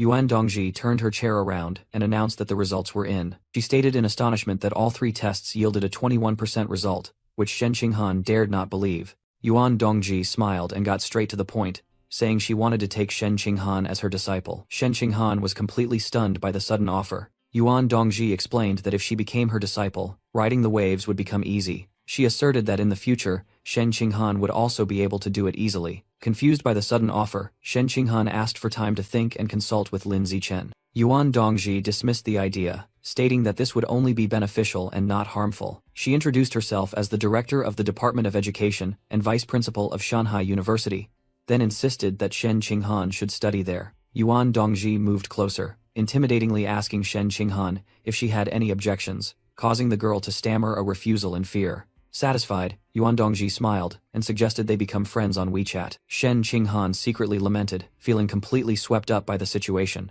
Yuan Dongji casually mentioned that she had another disciple, who would be Shen Qinghan's senior sister. She said she had sent a photo of the senior sister and would arrange for them to meet later. Shen Qinghan opened her phone and saw a picture of a silver-haired girl holding a spear, standing on a bizarre flower. She immediately recognized the person in the photo as Luo Ganshui, her former classmate. Shen Qinghan quickly asked her master for the senior sister's name. Yuan Dongji revealed the person's name was Luo Ganshui, and asked in surprise if Shen Qinghan knew her. Shen Qinghan explained that she had an elementary school friend named Bai Shui, who looked exactly like Luo Ganshui, but had transferred schools a long time ago. Yuan Dongji asserted that such a coincidence was impossible. Changing the subject, Yuan Dongji said that Shen Qinghan's gene compatibility was very special, and that she would perform a full-body examination. A golden light emanated from Yuan Dongji's hand as she placed it on Shen Qinghan's chest to begin the examination. Yuan Dongji suddenly showed extreme astonishment at her discovery. With a serious expression, she muttered that something was very strange. Shen Qinghan anxiously asked if there was a problem with her body, but Yuan Dongji explained that her normalcy was the abnormality given her 21% compatibility level. To protect Shen Qinghan from those with malicious intent, Yuan Dongji decided to announce her score as only 16%. After giving her instructions, Yuan Dongji looked at her phone and said it was late, telling Shen Qinghan she could go home. Shen Qinghan obediently left,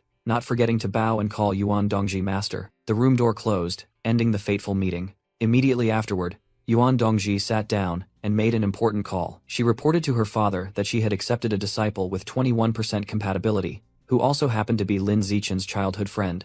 On the other end of the line, Yuan Dongji's father assessed that this disciple would bring unimaginable benefits in the future. He instructed his daughter to keep the new disciple's astonishing talent an absolute secret, and she agreed.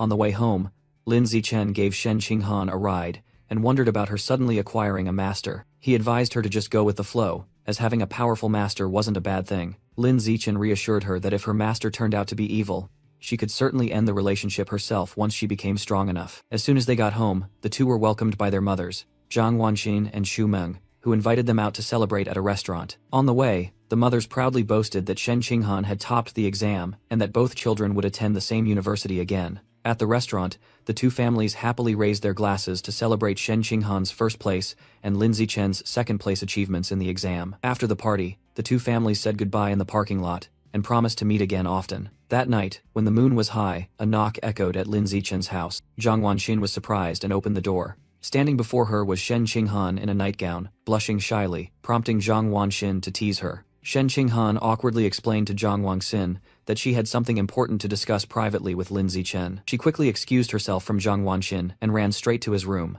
Zhang Wanxin smiled mischievously, thinking to herself that Shen Qinghan was about to confess her feelings to her son. Standing outside the room, Shen Qinghan called Lin Zichen and said she had something very important to tell him. Lin Zichen, wearing his pajamas, opened the door and asked what was going on. Shen Qinghan entered the room and revealed that the matter concerned the master she had just taken on today, which surprised Lin Zichen. Sitting on the bed, she recounted that her master had performed a full-body examination, but found nothing unusual. She added that even the phenomenon of water leakage was not detected during the examination. Lin Zichen was secretly astonished, thinking that Shen Qinghan's body was more mysterious than he imagined, if even Yuan Dongji couldn't uncover the secret. He advised her to keep this matter confidential, as they couldn't predict the consequences if it were revealed. Shen Qinghan obediently agreed, deciding they would slowly investigate together once they both became stronger. She suddenly remembered and mentioned that her master had revealed she also had a senior sister. Shen Qinghan showed Lin Zichen the photo on her phone, saying she had mistaken the person in the picture for Bai Shui.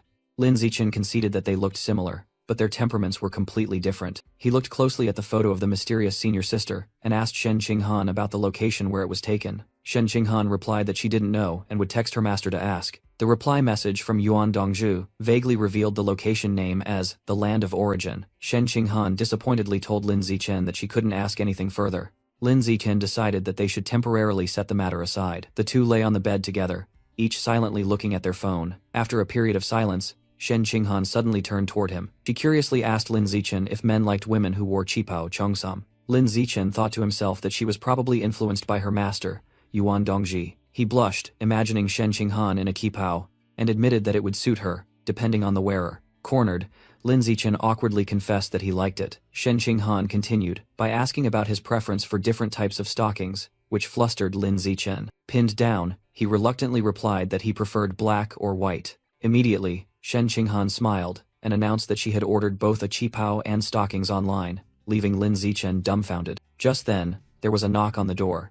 Lin Zichen's mother, Zhang Wanxin, walked in and cheerfully said that Shen Qinghan's mother had sent over her personal belongings and that she would be sleeping over tonight. Shen Qinghan blushed in embarrassment, saying she hadn't asked her mother to do that. Zhang Wanxin playfully reassured them that they were both grown up now, then left. The door closed, leaving the two of them in awkward silence. The atmosphere became extremely uncomfortable as both of them blushed and didn't know what to say. Shen Qinghan resigned herself to the situation, deciding to go change clothes and then sleep. When she opened the bag of belongings, she was surprised to find a strange item. She was horrified when she realized it was a box of condoms. Shen Qinghan screamed in shame. She frantically wondered why her mother had put that item in the bag. Overwhelmed with embarrassment, Shen Qinghan rushed out of the room to change, leaving Lin Zichen sitting on the bed, completely bewildered by what had happened. Lin Zichen carried Shen Qinghan on his bicycle, reminding her to hold on tighter as he started off. Both of them had been accepted into Shanghai University's evolution department. Shen Qinghan obeyed, wrapping her arms tightly around Lin Zichen's waist. Lin Zichen cheered excitedly and started cycling, as, like him, Shen Qinghan had also signed a contract with Heiyu's martial arts academy. Today, the two were on their way to the martial arts academy to participate in a promotional event. Suddenly, Lin Zichen was startled when a group of strangers unexpectedly appeared and blocked their path. A man leading the group asked if Lin Zichen was the student, Lin Zichen. Lin Zichen stopped the bike and cautiously asked for their identities. The man introduced himself as Liu Chuanwu, the dean of the martial arts academy at Shanghai University. Liu Chuanwu stated that he was here today representing the Pavilion of Heavenly Beings. Lin Zichen pondered, recalling that the Pavilion of Heavenly Beings was a conservative organization that opposed gene fusion and mechanical modification. Liu Chuanwu offered Lin Zichen an invitation to join the organization, but he coldly told them to get out of the way. Undeterred, Liu Chuanwu placed a hand on Lin Zichen's shoulder, holding him back and suggesting they talk for a moment. He presented a card and promised attractive benefits, reluctantly persuading Lin Zichen to follow him. At a tea house, Liu Chuanwu explained that the Pavilion of Heavenly Beings researches how to unlock the potential of pure-blooded humans without relying on external forces. Their goal is to break the limits of ordinary people to evolve into high-level, rare, and even legendary beings. Liu Chuanwu said they had achieved some success and handed Lin Zichen his phone to watch a video for a better understanding. In the video, a man with black wings was confronting a gigantic gene fusionist, and Liu Chuanwu explained that their martial artists could defeat even opponents like that. Lin Zichen was astonished to realize that the winged man was Wu Tiancheng, the one who had single-handedly destroyed the rat god cult. In the video clip, Wu Tiancheng soared high into the air, leaving his massive opponent on the fighting stage. Then, Wu Tiancheng unleashed a rain of feathers, sharp as daggers, toward his enemy. The giant muscular fighter braced himself, his body covered in wounds caused by the feathers. Wu Tiancheng landed on the arena, his legs transformed into sharp bird talons. Enraged, the massive fighter lunged forward and threw a powerful punch. However, Wu Tiancheng easily dodged the attack. Immediately, he countered with a vicious hook kick to the opponent's chin, sending him flying into the air. The video ended, and Liu Chuanwu narrated that pure-blooded humans utilizing body refinement techniques are the future of humanity. Lin Zichen looked skeptical, wondering if the video was fake. Liu Chuanwu asserted that the video was completely authentic and invited him to watch future matches. Lin Zichen asked why the video wasn't posted online, and Liu Chuanwu revealed that the authorities prohibited it. He explained that the authorities believe raising the biological level is the only path and do not value their methods. Liu Chuanwu snapped his chopsticks, frustrated that without widespread promotion, it would be difficult to achieve a breakthrough. He turned to Lin Zichen, saying that a genius like him wouldn't be stuck at a low level, but could evolve into a high-level being. Lin Zichen thought to himself, noticing the contradiction when Liu Chuanwu claimed to have trained for 50 years but looked only middle-aged. Liu Chuanwu revealed that he was nearly 100 years old, and his youthful appearance was thanks to the body refinement technique. He told Lin Zichen to look up information about him online if he didn't believe him. The search results confirmed Liu Chuanwu was born in 1929, leading Lin Zichen to wonder if his own parents could cultivate this technique. He continued to look further into the dean's past. Online information showed that Liu Chuanwu was once the young master of the renowned Liu martial arts family. However, the family declined when the era of gene fusion began because they refused to use monster genes. Ultimately, Liu Chuanwu was abandoned by his own wife and children because they chose the path of gene fusion. Lin Zichen looked at his phone, thinking that Shen Qinghan would never leave him because of their childhood bond. Suddenly, he was astonished by a piece of information that popped up. The screen displayed Liu Chuanwu's profile, revealing that his ex-wife was Yuan Dongji, Shen Qinghan's master, and that his children had all passed away. Lin Zichen looked up at Liu Chuanwu, thinking that this person truly could not be underestimated. Liu Chuanwu declared that his youthful appearance at nearly 100 years old was proof of the potential of pure-blooded humans, and that was why the Pavilion of Heavenly Beings existed. He passionately explained that heavenly beings, Tian Ren, meant humans who defy fate and conquer even the heavens. He argued that gene fusion users only borrow power from monsters and can never surpass them, which will ultimately lead to destruction. Similarly, cyborgs also rely on materials derived from monsters, so they cannot overcome that limitation. Liu Chuanwu clarified that the Pavilion of Heavenly Beings does not oppose the other two paths, but only opposes complete dependence on them. He solemnly extended his hand, inviting Lin Zichen to join the Pavilion of Heavenly Beings, to work together for the future of humanity. Liu Chuanwu was certain that Lin Zichen could become the first pure-blooded human to break the limits of the ordinary level. Lin Zichen calmly inquired about the nature of the body refinement technique he had mentioned. Liu Chuanwu explained that it was an ancient relic's blood refinement technique, using qi and blood to temper the body and enhance combat power. He described that upon cultivating to the highest realm, one could achieve an extraordinary body, strong enough to tear apart giant monsters with bare hands. However, this technique could only be cultivated by pure-blooded humans, not gene fusion users or cyborgs. Therefore, he was convinced that the future belonged only to pure-blooded humans. Liu Chuanwu once again invited Lin Zichen to join the Pavilion of Heavenly Beings and follow the path of the pure-blooded. Lin Zichen refused, saying he needed to learn more about the concept of pure-blooded humans first. Liu Chuanwu slammed the table anxiously, arguing that it would be a waste if Lin Zichen didn't try this path, given his extraordinary physical talent. He leaned close to Lin Zichen and asserted that even the provincial top scorer with 16% gene fusion compatibility was nothing compared to him, as Liu Chuanwu declared that the gene fusion top scorer wasn't worth a single hair on Lin Zichen's head. Shen Qinghan, who was drinking water, choked. With fervent enthusiasm, Liu Chuanwu insisted that Lin Zichen, who topped the physical examination, was the true top scorer of Nanjiang province. He continued that if Lin Zichen chose the pure-blooded path, he would surely crush that top scorer girl in the future. Shen Qinghan thought irritably, wondering why she was being dragged into this. Lin Zichen raised his hand, trying to interrupt Liu Chuanwu. He calmly pointed out that the provincial top scorer with 16% gene fusion compatibility was Shen Qinghan, causing her to awkwardly greet him while Liu Chuanwu broke out in a cold sweat. Lin Zichen decided to end the conversation, saying it was late, and they had other things to do. He stood up, took Shen Qinghan's hand, thanked Liu Chuanwu for the phone and the milk tea, and bid farewell. Desperate, Liu Chuanwu reached out to stop him, pleading for him to just try joining for 6 months. As the two turned and walked away, he shouted that the Pavilion of Heavenly Beings would pay double any benefits offered by the Evolution University. Seeing that they didn't stop, Liu Chuanwu yelled louder, offering to triple the benefits.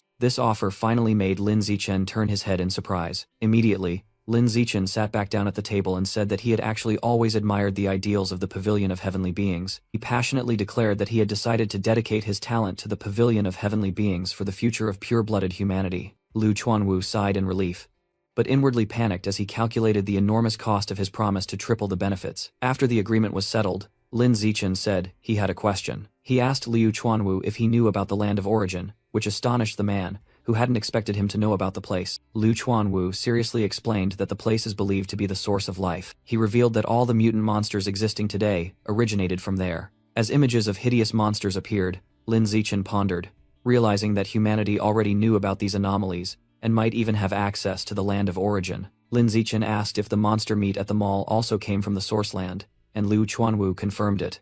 When asked about videos, Liu Chuanwu explained that all electronic devices stop working there, so all records must rely on drawings. Lin Zichen suddenly realized that the image of the silver-haired female warrior he had seen was not a photograph, but a drawing. Just then, an incoming call interrupted their conversation. Lin Zichen answered the phone, and was urged by a friend to quickly attend the promotional event at the martial arts hall. He stood up, told Liu Chuanwu that he had something urgent to attend to, and said goodbye for now. Before Lin Zichen left, Liu Chuanwu handed him a manual on blood refinement technique. He explained that to practice, he needed to reach at least ordinary level 4th rank. Liu Chuanwu believed that Lin Zichen was close to that level, and could begin cultivation after his evolution. However, Lin Zichen casually replied that he was already at level 6 and would start practicing as soon as he got home. In a gym in another building, a woman was training. She used a giant sledgehammer to strike a sandbag. Afterward, she delivered a powerful high kick. Liu Chuanwu stood nearby, humming happily as he watched her train. The woman named Yu Yan stopped and asked why the dean was so happy. He proudly boasted that he had successfully recruited the person with the highest physical score in the province, which astonished Yu Yan. When Yu Yan pressed him on how, Liu Chuanwu showed off Lin Zichen's contact information, and initially lied that it was due to his personal charm. He confessed that he had promised Lin Zichen 3 times the benefits offered by the Evolution Academy, causing Yu Yan to panic because they were already heavily in debt. Liu Chuanwu casually stated that he had arranged meetings with 3 wealthy ladies to solve the financial problem, making Yu Yan even more helpless. He then asked Yu Yan how long it took her to sense and control her vital energy, and she replied that it took 1 week to sense it and 2 months to control it. Liu Chuanwu recalled Yu Yan's talent, saying that even he, a genius, took 2 weeks to sense vital energy. Yu Yan sadly replied that ever since she gave up gene fusion to join the Tianren Pavilion, she had been mocked for being unable to evolve. Liu Chuanwu placed a hand on her shoulder, encouraging her to ignore them, as she would defeat them all in a few years. Yu Yan lamented that after 2 body refinements she still hadn't opened any acupoints, then asked how long he thought it would take Lin Zichen to sense vital energy. Based on his astonishing stats, Liu Chuanwu predicted it would take about 10 days. Yu Yan immediately cheered up, eagerly declaring that she must personally mentor this genius junior. That night, a quiet scene enveloped the dormitory area. Lin Zichen sat cross-legged on his bed, beginning his cultivation according to the blood refinement manual. He opened his eyes, thinking to himself that sensing vital energy was incredibly easy. It had only taken him 3 seconds. Next, he reread the book to prepare for the control step, and began the body refinement process. He decided to start with his right arm, and a system notification appeared, confirming that his skin durability and technique proficiency had increased. Half an hour later, the refinement of his right arm was complete, and he picked up a knife to test the toughness of his skin. The blade could not pierce his skin, astonishing Lin Zichen, and reminding him of how Liu Chuanwu had withstood Wu Tiancheng's attack. He wondered how tough his body would become after 5 body refinements, and continued meditating. 3 hours later, Lin Zichen looked exhausted, realizing he had finished refining the skin on both arms, but had also depleted 1/3 of his vital energy. Just then, his phone vibrated at 11:50 p.m. It was a message from Shen Qinghan asking if he was asleep yet. She said she had a surprise and urged him to come to her room. Lin Zichen, curious, immediately agreed. He got out of bed, wondering about the late-night surprise gift. When he opened the door, he was surprised to see his mother, Zhang Wanxin, standing in the hallway, asking if he was going to see Han Han. Zhang Wanxin smiled and urged her son to hurry, telling him not to keep Shen Qinghan waiting. Lin Zichen knocked on her door and called out, and a voice from inside invited him in. He opened the door and stepped inside the room. Lin Zichen froze when he saw Shen Qinghan completely covered by a blanket on the bed, looking embarrassed. With a flushed face, she said that this was a surprise she had prepared. Lin Zichen wondered why she was covered by the blanket, then blushed as he imagined her wearing nothing underneath. He tried to dismiss his bold thoughts, while Shen Qinghan urged him to come closer and look. Lin Zichen sat down on the edge of the bed, and she told him to lift the blanket. Both of them blushed as he leaned in closer. He grabbed the edge of the blanket, preparing to pull it off. The blanket was flipped back, revealing Shen Qinghan in a short, sexy white cheongsam. Lin Zichen was completely stunned, his face flushed red and his mouth agape. Shen Qinghan shyly asked if she looked pretty in the dress. With his face still flushed, Lin Zichen stammered that she looked amazing. She bashfully said that she also bought black stockings and asked if he wanted to see them. Lin Zichen, though still embarrassed, quickly agreed and told her to put them on. Shen Qinghan began pulling the black stockings up her legs under his focused gaze. Soon, her long, slender legs were covered by the black stockings. Lin Zichen swallowed hard at the alluring sight. Shen Qinghan asked again if they looked good, and he confirmed that they suited her perfectly. Embarrassed, Shen Qinghan asked Lin Zichen if he wanted to touch her new stockings because they felt great. Lin Zichen touched her leg, admitting that they were surprisingly soft and comfortable. Shen Qinghan playfully asked him if he preferred the feel of the stockings or her leg. Blushing, Lin Zichen asserted that her leg was definitely better, and she agreed. Suddenly, Xu Meng's voice echoed from outside the door, announcing that Lin Zichen's mother, Zhang Wanxin, had brought some supplies and hung them on the doorknob, startling him. Lin Zichen quickly stood up and walked toward the door, replying that he understood. He took the white cloth bag hanging on the doorknob. Inside the bag, he found a box of ultra-thin condoms and thought to himself, I knew it. He awkwardly put the box away, thinking that they hadn't even kissed yet, so why the rush? Shen Qinghan suggested that it was late and he should stay the night, but Lin Zichen awkwardly said he had to go put on his diaper and told her not to look. He turned away, while Shen Qinghan behind him started changing into her pajamas. When she was done, Shen Qinghan told him to turn off the light so they could go to sleep, and Lin Zichen agreed. The two lay on the bed, sharing a blanket and facing each other. Lin Zichen broke the silence, asking why her bed smelled so fragrant. Shen Qinghan smiled, explaining that it was her natural body scent, and challenged him to smell it if he didn't believe her. Lin Zichen was skeptical, wondering how that could be possible. The two stared intently at each other in silence, Lin Zichen blushing deeply. Shen Qinghan slowly closed her eyes and slightly parted her lips. Lin Zichen also closed his eyes, responding to her gesture. Finally, the two shared a passionate kiss. Lin Zichen and Shen Qinghan embraced passionately on the bed. In the heated moment, Shen Qinghan blushed, her heart racing. Suddenly, she awkwardly pushed Lin Zichen away and told him to stop. Both sat up, Lin Zichen asking in surprise what had happened. With a flushed face, Shen Qinghan sheepishly confessed that she had involuntarily urinated. She stood up, revealing a wet streak on her white qipao. Lin Zichen immediately asked if her mental state had fluctuated intensely. Shen Qinghan recounted feeling her heart pound, her whole body heating up, and then losing control. She confirmed that her mental state was indeed very intense, causing Lin Zichen to exclaim that everything was just as he suspected. He explained his hypothesis. Her mysterious superpower was linked to mental strength. Lin Zichen added that if her mental strength was great enough, she would be able to fully awaken and control that ability. After a moment of humorous contemplation, the two decided to continue the experiment. They kissed again to test Lin Zichen's hypothesis. He asked her how she felt this time. Shen Qinghan confirmed that the reaction was the same, and Lin Zichen was now certain that her superpower was activated by mental strength. Drenched in sweat, Shen Qinghan decided to take a shower. She asked Lin Zichen to get her a set of pajamas since she had forgotten to bring them. Lin Zichen went to Shen Qinghan's closet to find clothes for her. He opened the closet and saw neatly stacked piles of underwear. He picked up a pair of white panties with a bow, involuntarily blushing, and thinking to himself that they were cute. Blushing, Lin Zichen thought that Shen Qinghan probably wore a diaper to sleep instead of underwear. He decided to grab a light blue set of pajamas for her. The next morning, the two were lying together on the luxurious bed in Shen Qinghan's bedroom. Lin Zichen was awake and quietly watching her. Meanwhile, Shen Qinghan was still sleeping soundly, her mouth slightly open and drooling. He looked at his sleeping friend, who unconsciously brought her finger to her mouth. Lin Zichen gently left the bedroom so as not to wake her. In the living room, he met Shen Qinghan's mother, Xu Meng, and was invited to stay for breakfast. During the meal, Shen Jianye asked if his daughter was awake yet, and Lin Zichen replied that she was still sleeping. Shen Jianye complained about his daughter sleeping in, but Lin Zichen defended her, saying she deserved the rest after ranking first in the province in the exam. After the meal, Lin Zichen said goodbye to Xu Meng to go home. As soon as he left, Xu Meng gave a knowing smile. She told her husband that she had heard the shower running last night, and both assumed their daughter had been with Lin Zichen. Xu Meng was delighted, believing this was a major step forward, and quickly grabbed her phone to share the good news with Lin Zichen's mother, Zhang Wangxin. Lin Zichen returned to his apartment. He decided to wash the dirty clothes from yesterday and started taking off his shirt.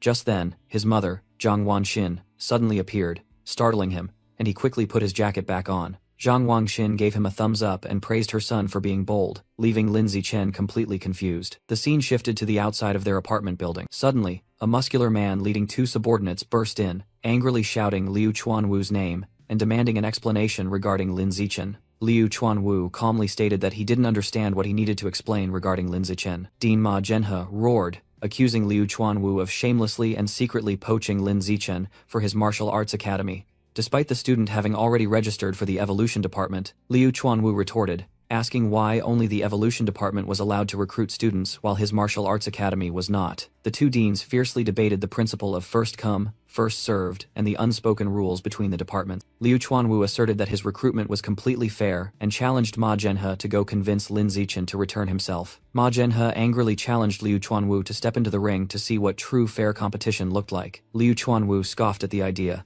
suggesting that only a fool would fight Ma Zhenhe. He pointed out the rank disparity, noting that Ma Zhenhe was advanced level rank 5, while he was only ordinary level rank 9, and dismissed his opponent's argument about age. Ma Zhenhe mocked that as long as Liu Chuanwu refused gene fusion, he would forever remain a weakling. Before leaving with his subordinates, Ma Zhenhe cursed Liu Chuanwu, calling him weaker than an ant for stubbornly clinging to the pure blood path. In her office, Yuan Dongji reassured Dean Ma that Lin Zichen would eventually realize his inferiority and return. Ma Zhenhe remained furious, insisting that Liu Chuanwu had broken the rules and must be punished. Yuan Dongji suggested that Ma Zhenhe use Liu Chuanwu's own tactics to lure back the second-ranked student. After a moment of hesitation, Ma Zhenhe decided to follow Yuan Dongji's advice. Once Ma Zhenhe had left, Yuan Dongji quietly took a sip of her drink. She thought to herself that although Ma Zhenhe was usually composed, he always lost his composure whenever he faced Liu Chuanwu. Yuan Dongji remarked that after all these years, Liu Chuanwu's sharp tongue hadn't changed at all. She regretfully thought that if he hadn't chosen the wrong path back then, he would at least be a principal now. The scene shifted to a riverside path, where Lin Zichen was jogging with a girl with pink hair. The girl gasped, stopped, and said she couldn't run any further. Lin Zichen handed water to the pink-haired girl, who was panting from exhaustion. He suggested ending today's training, and invited her to rest on a bench to stretch. The girl immediately lay face down on the wooden bench by the road. Lin Zichen sat down and began massaging her legs to help her relax. The girl turned back, blushing, and mumbled her thanks to Xiao Chen. Lin Zichen smiled, saying that given their relationship, thanking him was too formal. Hearing this, the girl shyly asked what their relationship actually was: friends, childhood sweethearts, or girlfriend. Lin Zichen calmly replied that they were family. The girl, confused, asked him what he meant by family. With a hopeful expression, she timidly guessed if it meant fiancé. She burst into joy when she heard him confirm it. Sitting upright on the bench, she happily swung her legs. The girl immediately asked if they could get married after graduating from university. Lin Zichen smiled and agreed to her proposal. The two pinky swore, promising not to change their minds for 100 years. The scene shifted back home, where Lin Zichen was sitting with his parents on the sofa. Hearing the doorbell, Lin Yansheng stood up to open it, calling out, "Coming." He was surprised to see Dean Ma standing at his door. Ma Zhenhe apologized for the intrusion and explained that he had come to talk to Zichen about his university choice. Lin Yansheng looked confused, wondering why they were discussing this so late when his son had already made his decision. Dean Ma Zhenhe presented a gift, saying they were 2 ice crystal fish given to him by a former student. Lin Yansheng invited Ma Zhenhe inside to speak with Lin Zichen. In the living room, Ma Zhenhe revealed that Zichen's gene fusion compatibility was 15%, and asserted that following the pure blood path would only waste his talent. He went on to criticize the Tianren Pavilion's pure blood theory as a trap with no real progress, which would ruin Zichen's future. Ma Zhenhe looked directly at Lin Zichen, advising him not to follow the pure blood path and to return to the evolution department. Zhang Wanxin looked confused, asking why he was saying this when her son had already registered for the evolution department. Lin Zichen interrupted, confessing that there was something he had forgotten to tell his parents. He calmly announced that he had joined the Tianren Pavilion and switched to the Martial Arts Academy to pursue the pure blood path, leaving his parents stunned. Zhang Wanxin frantically asked her son what was going on. Zichen explained that he genuinely agreed with the Tianren Pavilion's philosophy and had agreed to try the pure blood path for half a year because the Martial Arts Academy dean offered triple the benefits. He added that if there was no progress in 6 months, he would return to the evolution department and pursue the path of gene fusion. Ma Zhenhe secretly scoffed, thinking that a penniless old man like the Martial Arts Academy dean offering triple benefits was a joke. With a serious expression, Ma Zhenhe began to advise the young man. He argued that triple benefits were only a minor advantage, not worth sacrificing 6 months of valuable knowledge at Shanghai University. Lin Zichen thanked him for the reminder but stood firm in his decision, saying he needed to try it to avoid regret, while also admitting the benefits were too good to refuse. Ma Zhenhe sighed, seemingly accepting defeat in his attempt to persuade. He stood up, saying that since Zichen was determined, he would not say anything further. Ma Zhenhe excused himself, stating he had other matters to attend to, and Lin Yansheng and his wife quickly stood up to see him out. Night fell outside the apartment building. The next morning, Lin Zichen relaxed at home, drinking water and scrolling through his phone to check the news. Lin Zichen was stunned when he saw an official online announcement falsely accusing him of being brainwashed by the Tianren Pavilion. The article named Lin Zichen directly, calling his decision to pursue the pure blood path a waste of talent. He scrolled through a series of negative comments, realizing this was a deliberate media campaign. Realizing his personal information had been leaked, Lin Zichen feared he would become a target for dangerous cults. He stood up, speculating that the mastermind could be Ma Zhenhe or another hostile force against the Tianren Pavilion. Dismissing the speculation, Lin Zichen decided to take action and called to report the article for violating privacy rights. 2 hours later, he breathed a sigh of relief when the article was finally taken down. However, his phone chimed with a new notification. In the class group chat, everyone was discussing him and the leaked photos enthusiastically. Lin Zichen grew more troubled, realizing the problem didn't stop with just the article. That night, the city was enveloped in silence under the crescent moon. Shen Qinghan suddenly burst into the room, declaring she would sleep over at Lin Zichen's house tonight. She sat on the bed, angry on his behalf, and condemned those who had taken advantage of an innocent student. Shen Qinghan suggested asking her master for help, believing she was powerful enough to resolve this issue. Lin Zichen explained that this was a conflict between factions, and since her master belonged to the Gene Fusion faction, there was no reason for her to help him. Despite his words, Shen Qinghan decided to try anyway, and began texting her master. Just half an hour later, she exclaimed in surprise upon receiving a reply that everything had been resolved. Lin Zichen was also completely stunned, unable to believe what he had just heard. Shen Qinghan happily showed him that searching his name online now yielded no news results. Lin Zichen looked at her, secretly wondering if Shen Qinghan's master helped out of indulgence for her disciple, or because of a past relationship with Liu Chuanwu. Lin Zichen asked Shen Qinghan to convey his thanks to her master, but she playfully asked how he intended to thank her. When Lin Zichen asked what she wanted, Shen Qinghan blushed and requested a kiss. Afterward, Lin Zichen sat in meditation on his bed, a stream of white energy surrounding his body. He slowly exhaled a plume of white smoke, completing a cycle of training. Opening his eyes, a notification appeared, stating that his biological level had increased to ordinary rank 7, after completing the refinement of his entire skin. The status panel confirmed his new level and showed that he had completed 1 skin refinement. Lin Zichen confidently thought that with 9 biological attributes, he could easily defeat the Kyoto University prodigy. Suddenly, his phone on the bed rang with a new notification. He picked up the phone, thinking that Shen Qinghan would soon have to undergo gene fusion and needed to cryopreserve her eggs for later in vitro fertilization. The message was from Shen Qinghan, inviting him to accompany her and Li Chuxin to the hospital next Monday for egg retrieval, and he agreed. On the appointed day, the 3 of them arrived at a large hospital. Shen Qinghan lay on the hospital bed after completing the first step of the procedure. A female nurse announced that the hyperovulation injection was complete and asked her to return tomorrow for egg retrieval. Leaving the room, Lin Zichen complained about the hassle of having to return, while Shen Qinghan admitted she was still a little nervous. Li Chuxin linked arms with her friend, suggesting they go shopping to help Shen Qinghan relieve stress. When they asked Lin Zichen if he would join them, he declined, saying he had work to do at home. Li Chuxin happily waved goodbye, saying that today would be their own world. Returning to his room, Lin Zichen decided it was time to begin refining his muscles. While meditating, he felt a burning sensation that was stronger than when refining his skin, but still within his tolerance. After an afternoon, he lay exhausted on the bed, dizzy because he had only managed to refine his right arm. Lin Zichen devoured food to replenish his vital energy after the exhausting training session. He was astonished to realize that just by refining his right arm, his strength had increased by 50%. Suddenly, there was a knock at the door. A familiar voice called his name, and Lin Zichen invited the person in. Shen Qinghan entered in her uniform, announcing that she had agreed on his behalf to go out with Li Chuxin and He Yu. She grabbed Lin Zichen's hand and asserted that if he went, she would definitely go too. However, Shen Qinghan looked troubled, explaining that Li Chuxin wanted to go to the beach, and she didn't know how to refuse. Fear was evident on her face, as she recalled the terrifying sounds she had once heard beneath the sea. Lin Zichen gently reassured her that he would be by her side, and they just needed to stay out of the water, which made Shen Qinghan happily agree.